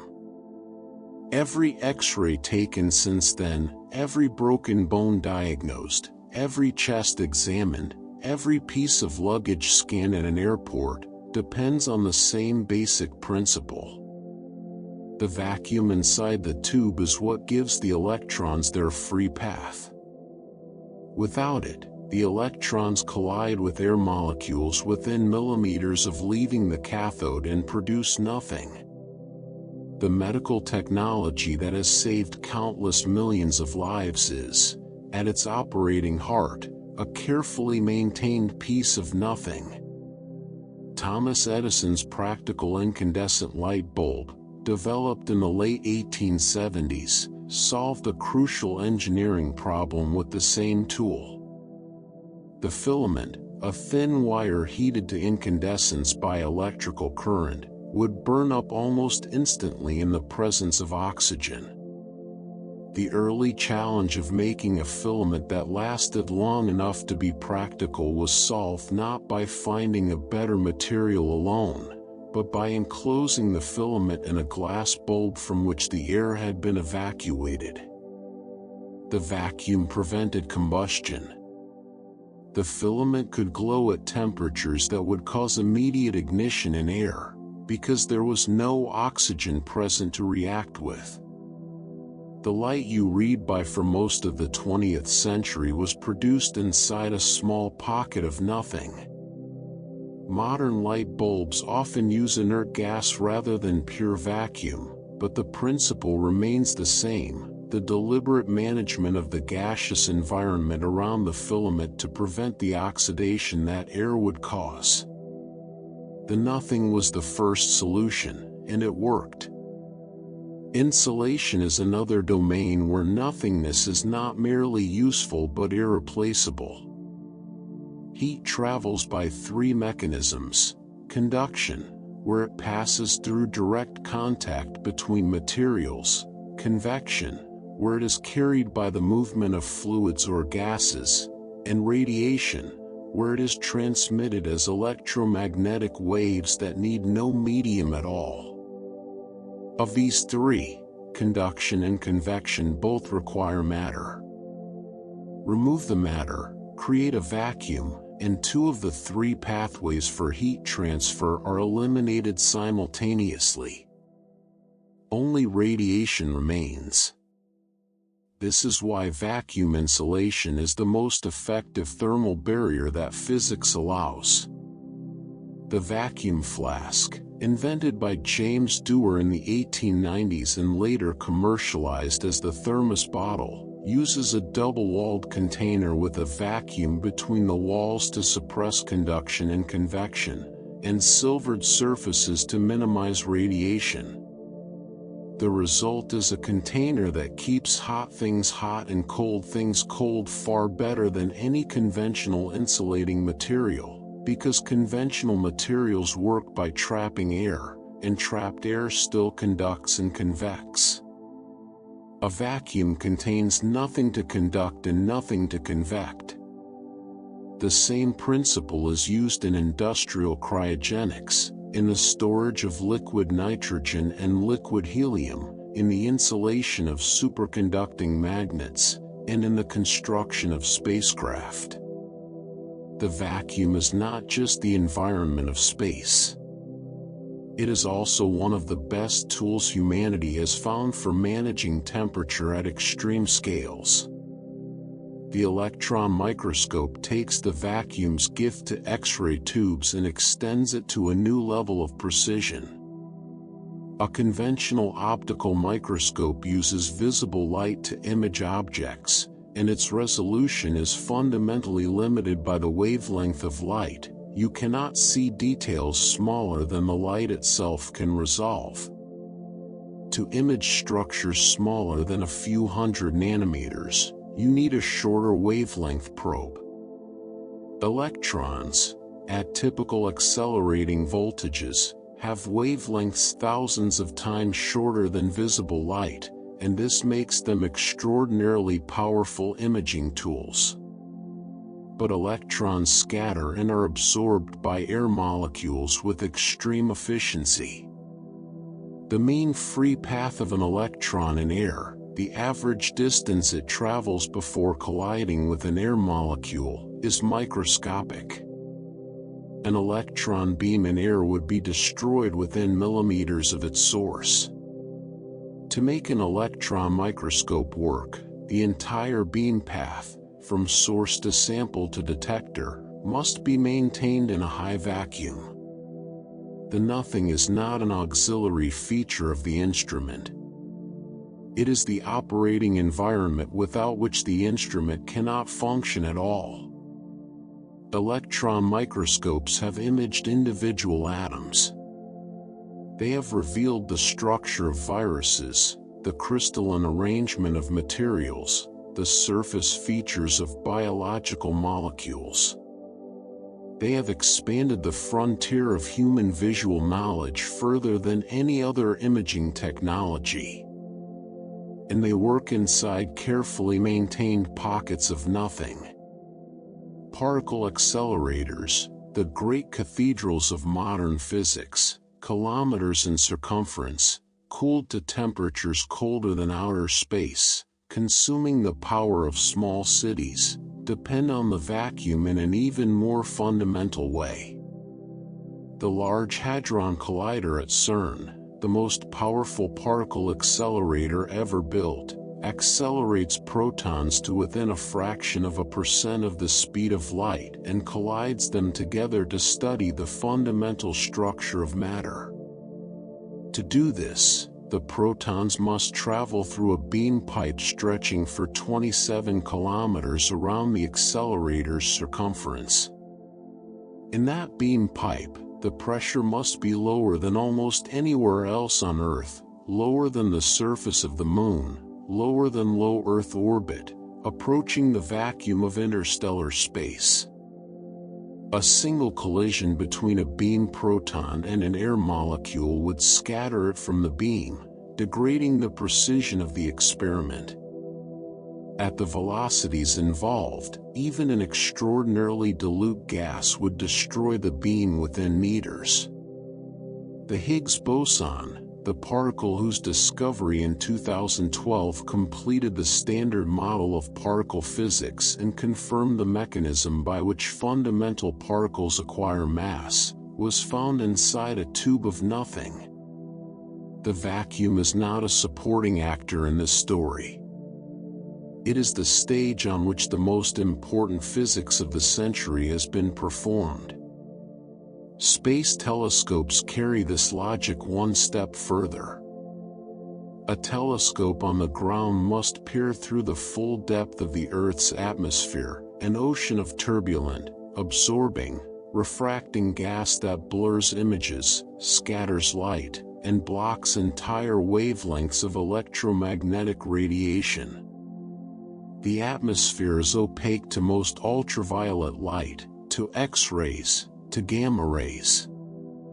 The entire high-energy universe is invisible from the ground, filtered out by the same air that keeps us alive.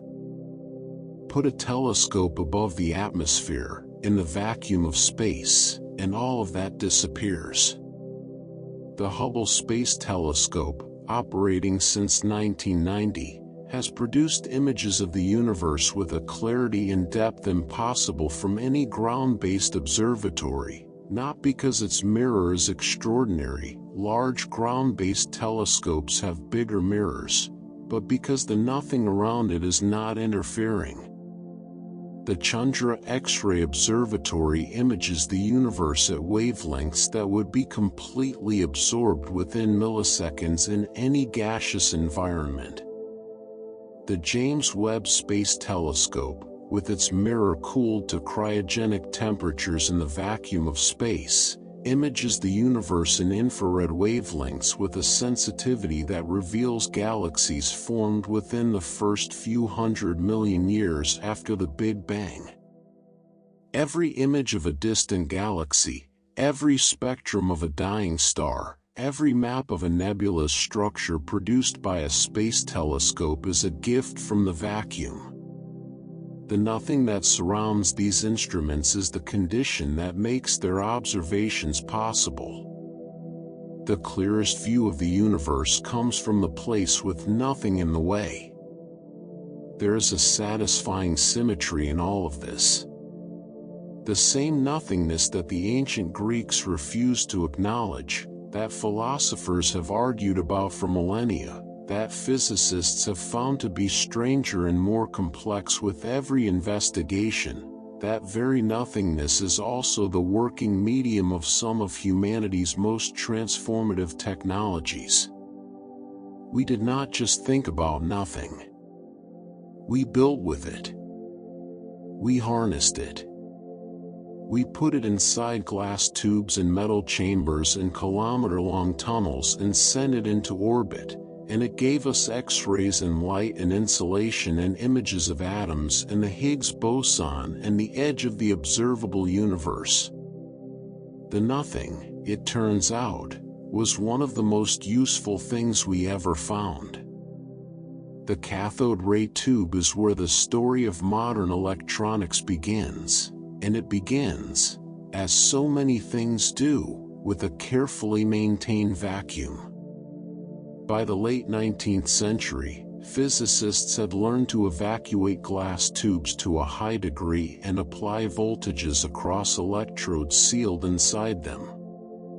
When the pressure dropped low enough and the voltage climbed high enough, something traveled from the negative electrode, the cathode, across the empty space to the positive electrode, producing a faint glow where it struck the glass. What that something was became one of the great experimental questions of the era, and the answer, arrived at by J.J. Thomson in 1897, was the electron. The cathode ray tube was the instrument that revealed the first subatomic particle, and it worked because the vacuum gave the electrons room to travel without being scattered by air. Within decades, the same principle was being used to paint images on phosphorescent screens.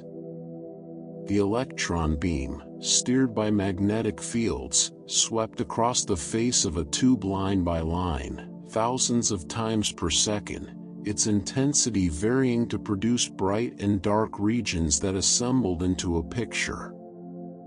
This was the television. For most of the 20th century, the dominant technology for displaying moving images, in living rooms, in hospitals, in control rooms, in radar stations, was a glass tube with a vacuum inside, an electron beam dancing across a screen, and the nothing in between making the whole thing possible. The cathode ray tube has largely been retired now, replaced by flat panel displays that use entirely different physics. But the lineage is direct and traceable. The vacuum tube gave way to the transistor, which gave way to the integrated circuit, which gave way to the microprocessor, which gave way to every digital device in use today. The family tree of modern computing has its roots in a glass tube full of nothing. And when computing arrived at its mature form, when the logic of information processing was formalized and built into silicon, it brought nothingness with it in a new guise. In computer science and software engineering, there is a concept called null. It is not zero. This distinction is important and frequently misunderstood, even by people who work with computers every day. Zero is a value, a specific, meaningful quantity that can be added, subtracted, compared. Null is the absence of a value. It represents not the number zero but the complete lack of any number, or any data, or any object. It is the computer's way of encoding nothingness in a data structure. The inventor of null, the British computer scientist Tony Hoare, introduced it into a programming language called ALGOL in 1965, intending it as a convenient way to represent the absence of a reference, a pointer that points to nothing. He later called this his billion-dollar mistake, because null references, when encountered unexpectedly by programs that assume every value exists, cause crashes, security vulnerabilities, and software failures of enormous variety and cost. The null pointer exception is one of the most common and frustrating error messages in software development. But null persists, because the concept it encodes is genuinely necessary. Data is often absent. Values are often unknown. Records are often incomplete. The real world contains gaps, and any system that models the real world must have a way to represent them. Null is nothing given a formal address in the language of computation, and like the philosophical nothing we have explored throughout this journey, it causes problems wherever it is encountered and proves impossible to do without. Binary code, the foundation of all digital information, carries nothingness at an even deeper level. Every piece of digital information, every word, every image, every sound, every instruction, is ultimately encoded as a sequence of ones and zeros. Not high and low, not yes and no in any abstract sense, but physical states, a transistor conducting or not conducting, a capacitor charged or uncharged, a magnetic domain oriented one way or another. The zero in binary is not merely a symbol. It is a physical absence of the thing that the one represents. Current or no current. Charge or no charge. The presence of something, or its absence. Every zero in the binary encoding of this narration is a small, physical instance of nothingness doing computational work. The meaning of every word, every sentence, every idea in this audio exists in a pattern of presences and absences, somethings and nothings, ones and zeros, stretching back through layers of encoding to the physical states of microscopic devices switching billions of times per second. Information, it turns out, is not made of something. It is made of the relationship between something and nothing. This is not metaphor. Claude Shannon, the mathematician who founded information theory in 1948, defined information in terms of surprise, of deviation from expectation. A message carries information to the degree that it was not predictable. An all-one sequence carries no information, because it never surprises. The information is in the pattern of deviation, of difference, of the nothing interrupting the something and the something interrupting the nothing. Binary code is information because it uses nothingness as half of its alphabet. Your phone carries this nothingness in a form you can almost feel, if you know where to look. The storage in a modern smartphone, the flash memory that holds your photographs, your messages, your music, your applications, works by trapping or releasing electrons in tiny structures called floating gates. A trapped charge represents one binary state. The absence of trapped charge represents the other. Billions of these microscopic on-off, something-nothing switches are packed into a chip smaller than a fingernail, and their collective pattern of presences and absences is what stores everything you have ever saved on the device. The processing chip operates on similar principles, with transistors switching between conducting and non-conducting states at frequencies measured in billions of cycles per second. Every calculation your phone performs, every image it renders, every word of this narration it plays, all of it is the choreography of something and nothing, cycling so fast that the result appears, to human perception, as continuous and seamless. Your phone is, at its most fundamental physical level, a machine for managing nothingness at extraordinary speed and scale. In medicine, the vacuum has found applications that range from the mundane to the genuinely life-saving. Vacuum-assisted wound closure, the application of controlled negative pressure to wounds through a sealed dressing connected to a pump, has transformed the treatment of complex wounds that resist conventional healing. The gentle suction draws excess fluid from the wound bed, reduces bacterial contamination, promotes the formation of healthy granulation tissue, and brings the edges of the wound together. Wounds that might otherwise require months of dressing changes or extensive reconstructive surgery can be managed more effectively with the controlled application of nothing pressing inward.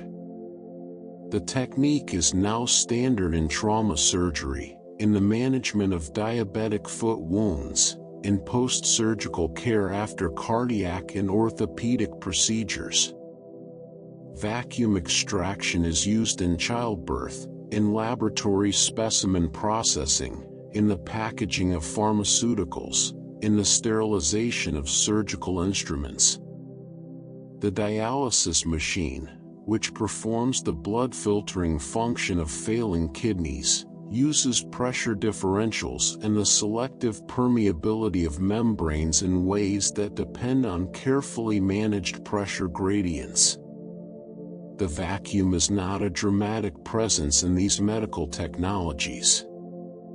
It is a quiet, reliable, essential tool, doing work that saves lives without announcing itself.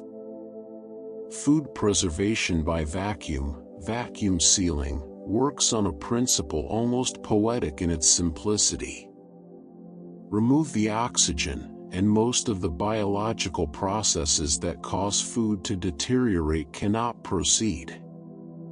Aerobic bacteria cannot grow. Oxidation reactions that degrade fats and change flavors cannot occur.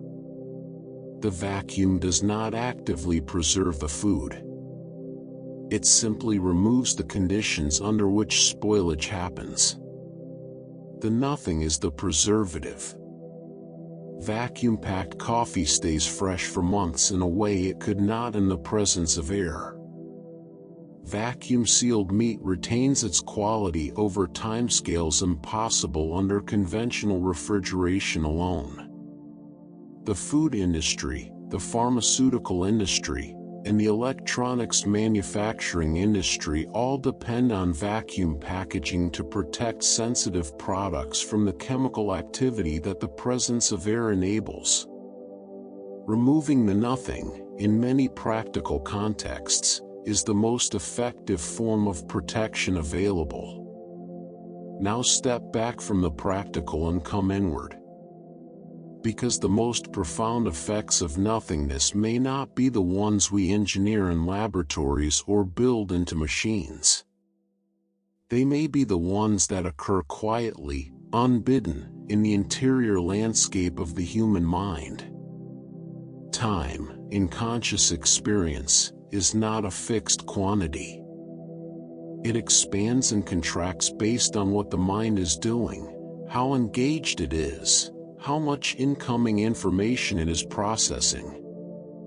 This is not a subjective illusion imposed on top of an objective reality. It is a feature of how the brain constructs the experience of duration. When the mind is busy, flooded with sensory input, engaged with a demanding task, absorbed in conversation or play, time passes quickly. The neural processing is dense, and the subjective sense of duration is compressed. When the mind is empty, when there is little incoming stimulation, when the environment offers nothing to process and nothing to respond to, time slows dramatically, and the passage of minutes can feel like hours. Sensory deprivation experiments have documented this in striking detail. People placed in environments of minimal stimulation, flotation tanks, dark and silent rooms, isolation chambers, reliably overestimate how much time has passed. An hour feels like several. The brain, deprived of external content, turns its attention inward and begins to inflate the felt duration of experience. The nothing stretches time.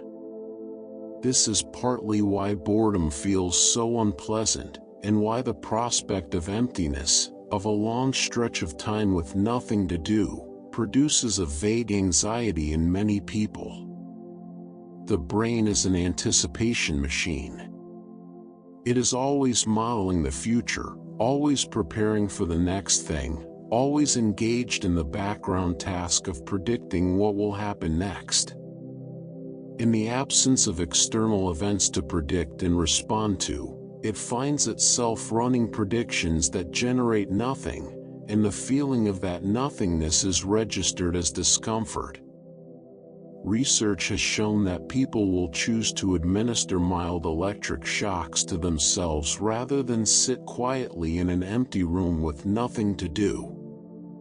The nothing of empty time is experienced as aversive enough that mild physical pain is preferable. And yet the same nothing that makes boredom uncomfortable is also the condition that enables some of the mind's most valuable processes. Memory consolidation, the process by which the brain converts short-term experiences into long-term memories, depends critically on periods of reduced external stimulation. During sleep, during rest, during the quiet intervals between active experiences, the hippocampus replays recent events, strengthening the neural connections that encode them and integrating new information with existing knowledge. This is why sleep deprivation impairs memory formation so severely. The consolidation process needs the nothing of sleep, the withdrawal from external input, to do its work. There is substantial evidence that deliberate mental rest, periods of unfocused, undemanding quiet, enhances creativity, improves problem solving, and supports emotional regulation. The default mode network, a set of brain regions that become more active when the mind is not engaged in demanding external tasks, is associated with self-referential thought, imagination, planning, and the integration of experiences into a coherent sense of identity. It activates in the gaps, in the quiet moments, in the nothing between the somethings.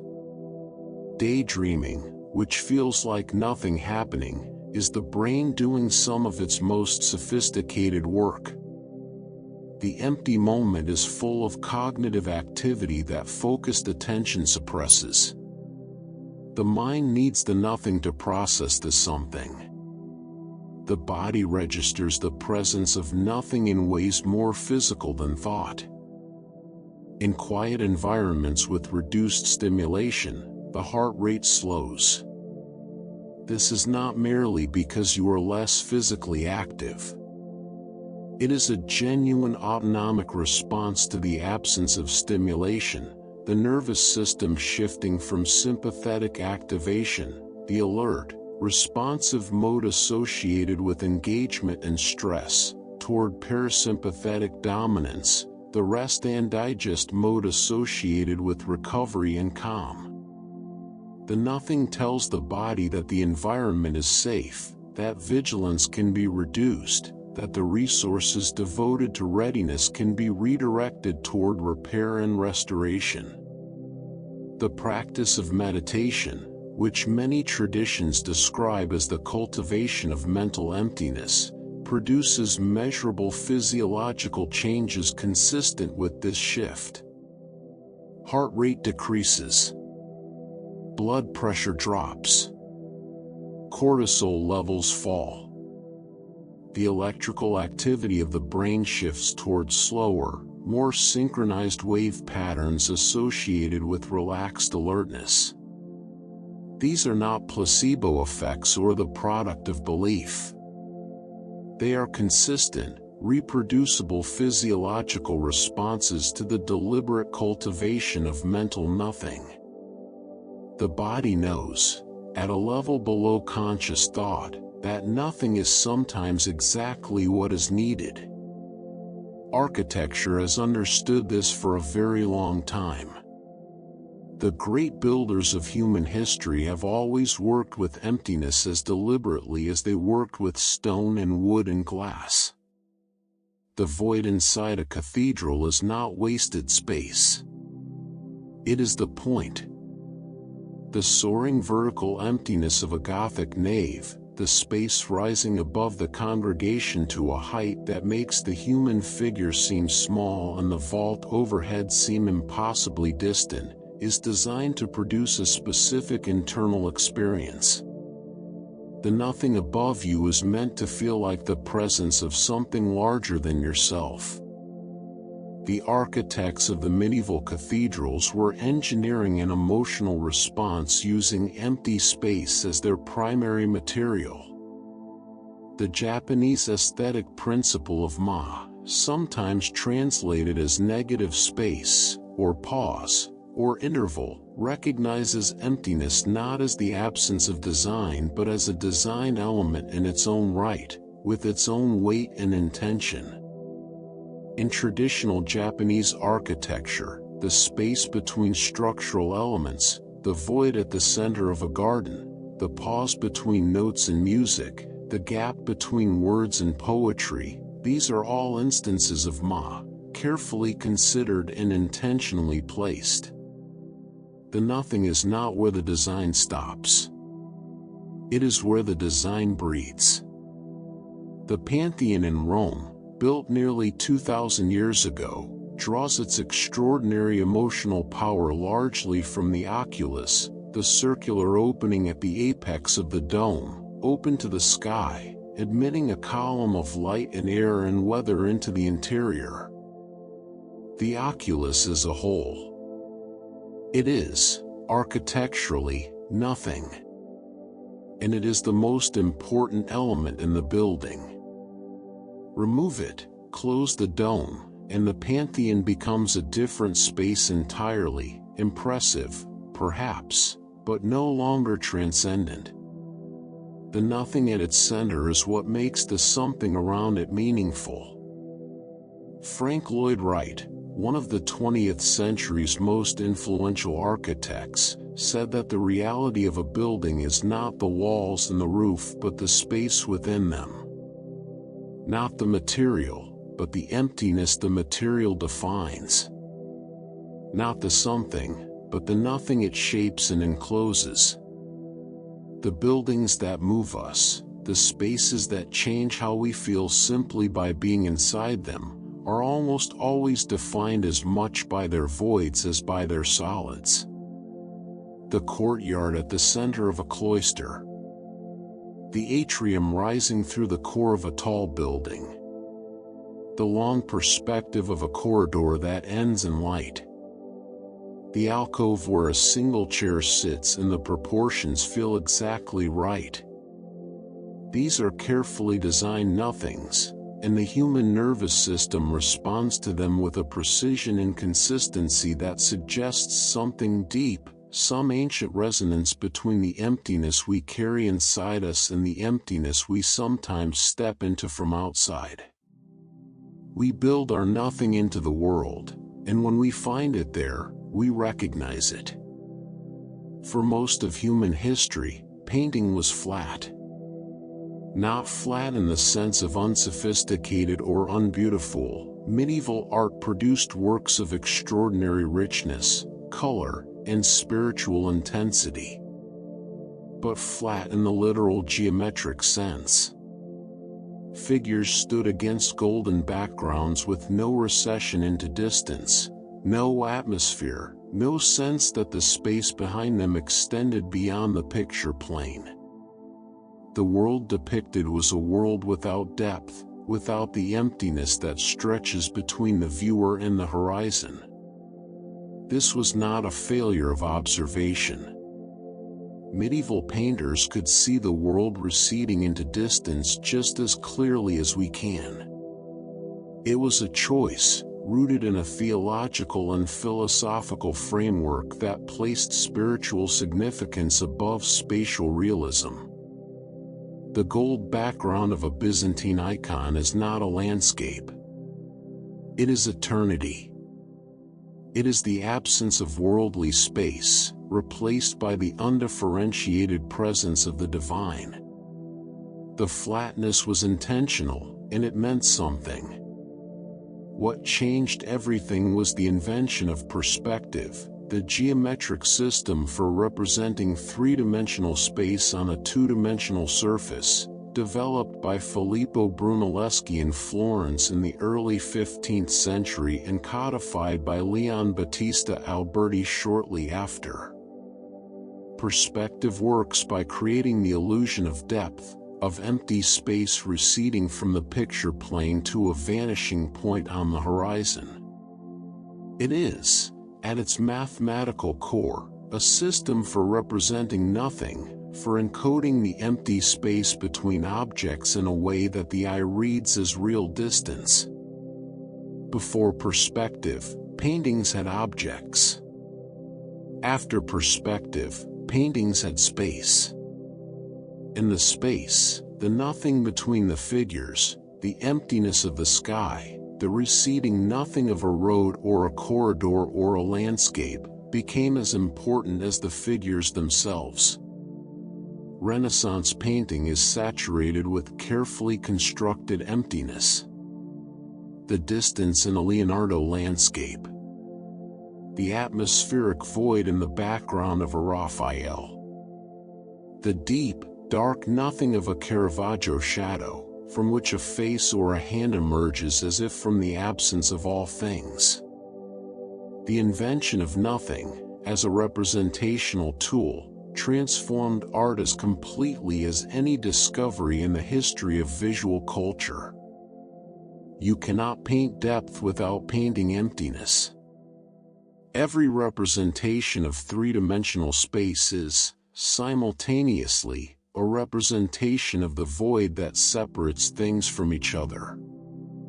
Artists have returned to nothingness as subject matter again and again, not just as background but as the central concern of the work. Kazimir Malevich's Black Square, painted in 1915, is one of the most radical artworks ever made. It is exactly what it sounds like, a black square on a white background, with no representational content, no figure, no landscape, no symbol. Malevich called it the zero point of painting, the point at which art had stripped itself of everything that was not essential and found what remained. The nothing of the black square was, for him, not an absence but a presence, the presence of pure sensation, pure form, prior to representation and meaning. He called the movement suprematism, and he believed he had found the foundation beneath everything art had ever tried to do. Mark Rothko's large color field paintings, those luminous, softly edged rectangles of color that seem to glow from within, work by using almost nothing. No figures, no lines, no objects, no narrative. Just color and scale and the carefully managed nothing between the viewer and the canvas. People stand in front of Rothko paintings and feel things that are difficult to name, a sense of being addressed by something vast, a quiet that is also somehow full. The nothing is doing enormous emotional work. John Cage's 4 feet 33 inches, the composition in which a performer sits at a piano for 4 minutes and 33 seconds and plays nothing, made the same argument in music that Malevich made in painting and that the anechoic chamber makes in acoustics. There is no silence. There is always something.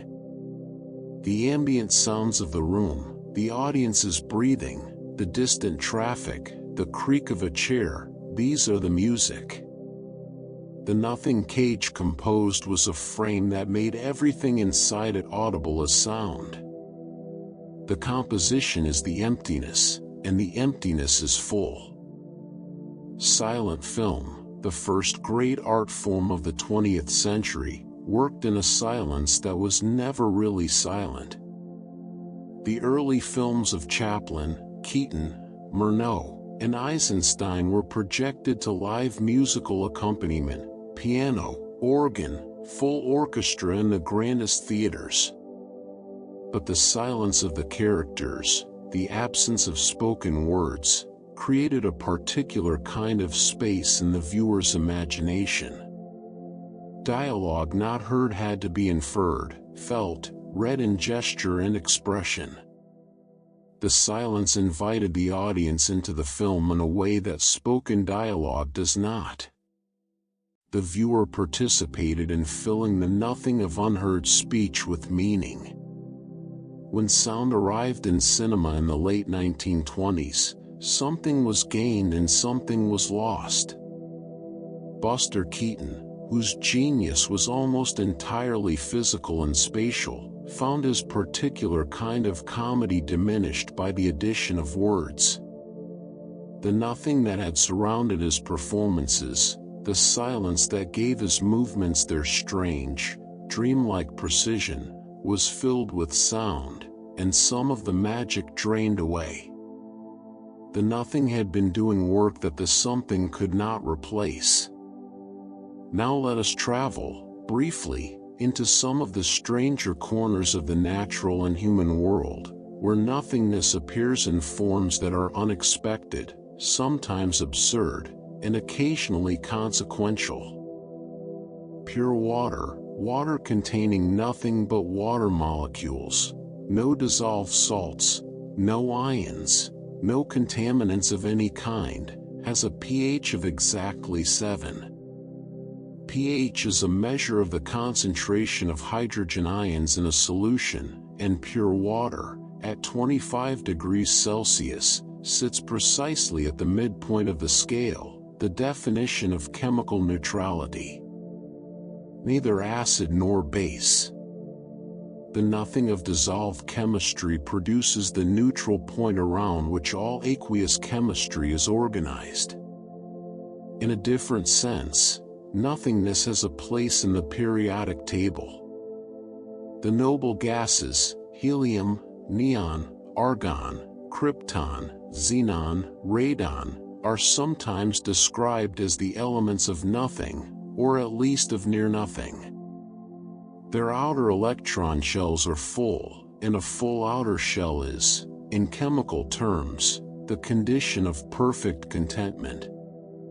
The noble gases have almost no chemical reactivity. They do not form compounds under normal conditions. They do not bond, do not react, do not participate in the chemistry that makes the material world what it is. They are present but uninvolved, witnesses to chemistry they will not join. In a room full of reactive, bonding, energetic elements, the noble gases are the ones standing quietly to the side, doing essentially nothing. Their very name, noble, from the same root as nobility, implying aloofness from common activity, acknowledges this. They are the nothings of the chemical world, and their nothing is useful. Argon fills incandescent and fluorescent light bulbs not with vacuum but with an inert atmosphere that prevents the filament from reacting while being easier to manage than a true vacuum. Helium keeps MRI machines cold and balloons aloft. Neon glows and shines. The nobles do their work by not doing anything. In genetics, the concept of a reading frame introduces a form of nothingness that can have dramatic consequences. The genetic code is read in triplets, sequences of 3 nucleotide bases that together specify a particular amino acid in a protein chain. But the code also contains stop codons, triplets that do not specify any amino acid but instead signal the cellular machinery to stop reading and end the protein. A stop codon is, in the language of genetics, nothing. It is the gene's way of saying this is where the message ends. The position and integrity of these stop codons matters enormously. A mutation that introduces a premature stop codon, a nothing too early in the sequence, truncates the resulting protein, often rendering it non-functional and sometimes causing serious disease. Many genetic disorders are caused not by the insertion of a wrong amino acid but by the insertion of a premature nothing, a stop signal where the message should continue. The nothing in the genetic code, misplaced, can be the difference between health and illness. In 2004, the Indian Ocean tsunami killed more than 200,000 people across 14 countries in one of the most devastating natural disasters in recorded history. The tsunami was triggered by a massive undersea earthquake off the coast of northern Sumatra. The earthquake was detected. The seismic data was available. And yet the warning systems that existed at the time failed to issue effective alerts to the communities in the tsunami's path. The primary reason was the absence of data, the nothing where measurements should have been. There were no deep ocean pressure sensors in the Indian Ocean capable of detecting the tsunami's signature wave, no network of buoys transmitting real-time ocean floor pressure data, no infrastructure to translate the seismic signal into a timely tsunami warning for coastal populations. The nothing in the warning system, the gap in the sensor network, the absence of the infrastructure, cost hundreds of thousands of lives. In the years following the disaster, an international effort established the Indian Ocean Tsunami Warning System, filling the nothing with instruments, communication links, and protocols. The lesson was written in the most painful terms imaginable: the nothing in a safety system is not neutral. It is a risk, as real and as deadly as any active threat. Among the stranger historical footnotes in the story of Nothingness is the case of an Ottoman sultan and a substance that is, chemically speaking, defined by the presence of almost nothing. Dihydrogen monoxide, the systematic chemical name for water, contains 2 hydrogen atoms and 1 oxygen atom. Its systematic name sounds alarming to anyone unfamiliar with it, and this has been the basis of various satirical hoaxes over the years, in which people are asked to sign petitions banning a dangerous industrial chemical described in alarming technical terms, without being told the chemical is water. The hoax has worked repeatedly, demonstrating the extent to which unfamiliar language can transform the familiar into the frightening. Whether any Ottoman sultan actually banned water under one of its technical-sounding descriptions is a matter more of legend and satire than verifiable history, but the story has circulated in various forms as an illustration of how the language we use to describe something shapes whether we fear it, embrace it, or fail to recognize it at all. The name we give to nothing, void, vacuum, null, zero, sunyata, shapes the relationship we have with the concept. Language does not merely describe. It determines. Call the nothing emptiness and it sounds like loss. Call it potential and it sounds like possibility. Call it the quantum vacuum and it sounds like physics. Call it the ground of being and it sounds like theology. The nothing itself does not change. What changes is everything else. In a vacuum, there is no radioactivity. Radioactivity is a property of unstable atomic nuclei, nuclei that contain too many or too few neutrons to be stable and that release energy by emitting particles or radiation as they decay toward more stable configurations. Remove the matter, remove the atoms, remove the nuclei, and there are no unstable configurations to decay. The nothing cannot be radioactive, because radioactivity requires something, and the nothing has none. This seems obvious until you consider that the vacuum is not empty, that quantum fluctuations produce virtual particles continuously, and that near black holes the vacuum itself produces real particle-antiparticle pairs through Hawking radiation. Even the statement that nothingness has no radioactivity requires the qualifier that we are speaking of the classical vacuum, the idealized empty space of everyday physics. The quantum vacuum, as always, is more complicated, and the distinction between no radioactivity and immeasurably small radioactivity in the right conditions is the kind of distinction that physics specializes in making very carefully. And now, at the end of this long journey, we arrive at the questions that have been waiting patiently beneath every fact and every observation and every strange corner of science and philosophy we have passed through. Is nothingness fundamental to reality? The evidence accumulated across physics, mathematics, philosophy, and biology suggests that nothingness is not simply the background against which reality plays out. It is woven into the structure of reality at every level. The vacuum energy that drives cosmic expansion. The empty space inside atoms that makes matter mostly nothing.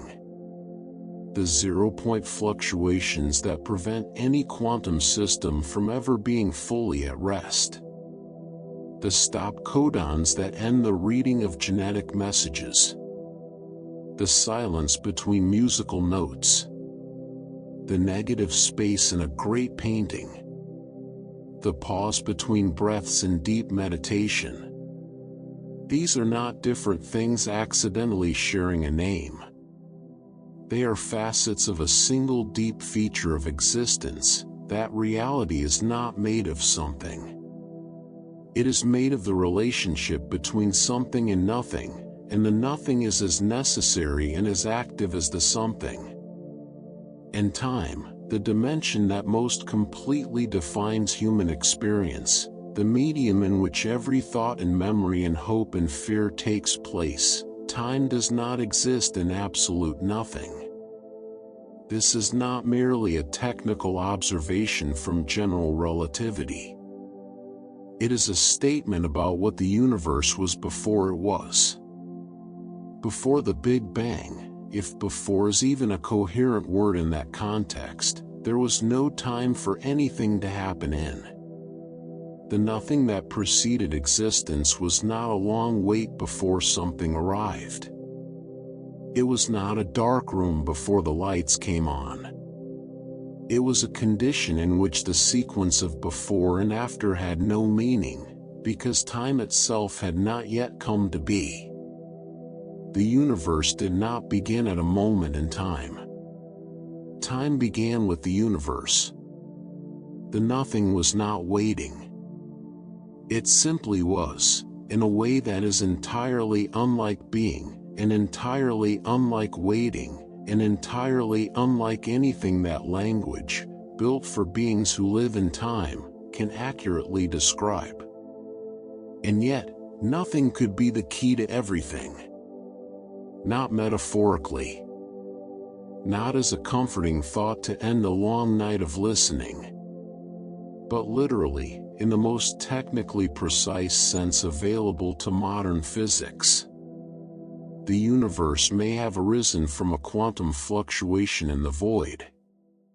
The structure of physical law may be determined by what is consistent with arising from nothing.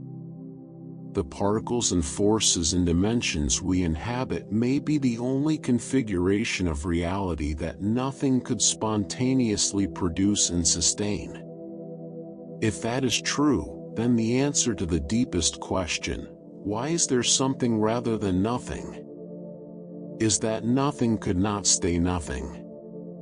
The void is unstable. It fluctuates. It breaks symmetry. It produces structure from randomness, order from quantum noise, existence from the restless seething of the vacuum. The something is what happens when nothing is left alone long enough. And the brain cannot truly imagine any of this. Not as a failure, not as a limitation to be embarrassed about, but as a structural feature of what a brain is. The brain is a survival machine built by billions of years of evolution to navigate a world of objects, of social relationships, of physical threats and opportunities. It was not built to model the quantum vacuum, or the absence of time, or the self-contradictory nature of absolute nothing. Every time it tries, it sneaks something in, a darkness, a void with edges, a space that still implies a somewhere. The mind cannot empty itself completely, because the mind is something, and something cannot fully comprehend nothing from the inside. Perhaps that is the most honest and the most beautiful conclusion of all. We have traveled from the pause between musical notes to the quantum fluctuations of the void. From the blank canvas to the event horizon of a black hole. From the word nothing in ancient texts to the cosmological constant problem at the frontier of modern physics. From the empty chair in a quiet room to the question of whether time itself had a beginning. And at the end of all of it, we find ourselves at the same edge we started from, looking into the same dark, and finding that the dark looks back. Maybe nothingness isn't the absence of everything. Maybe it's the thing everything comes from.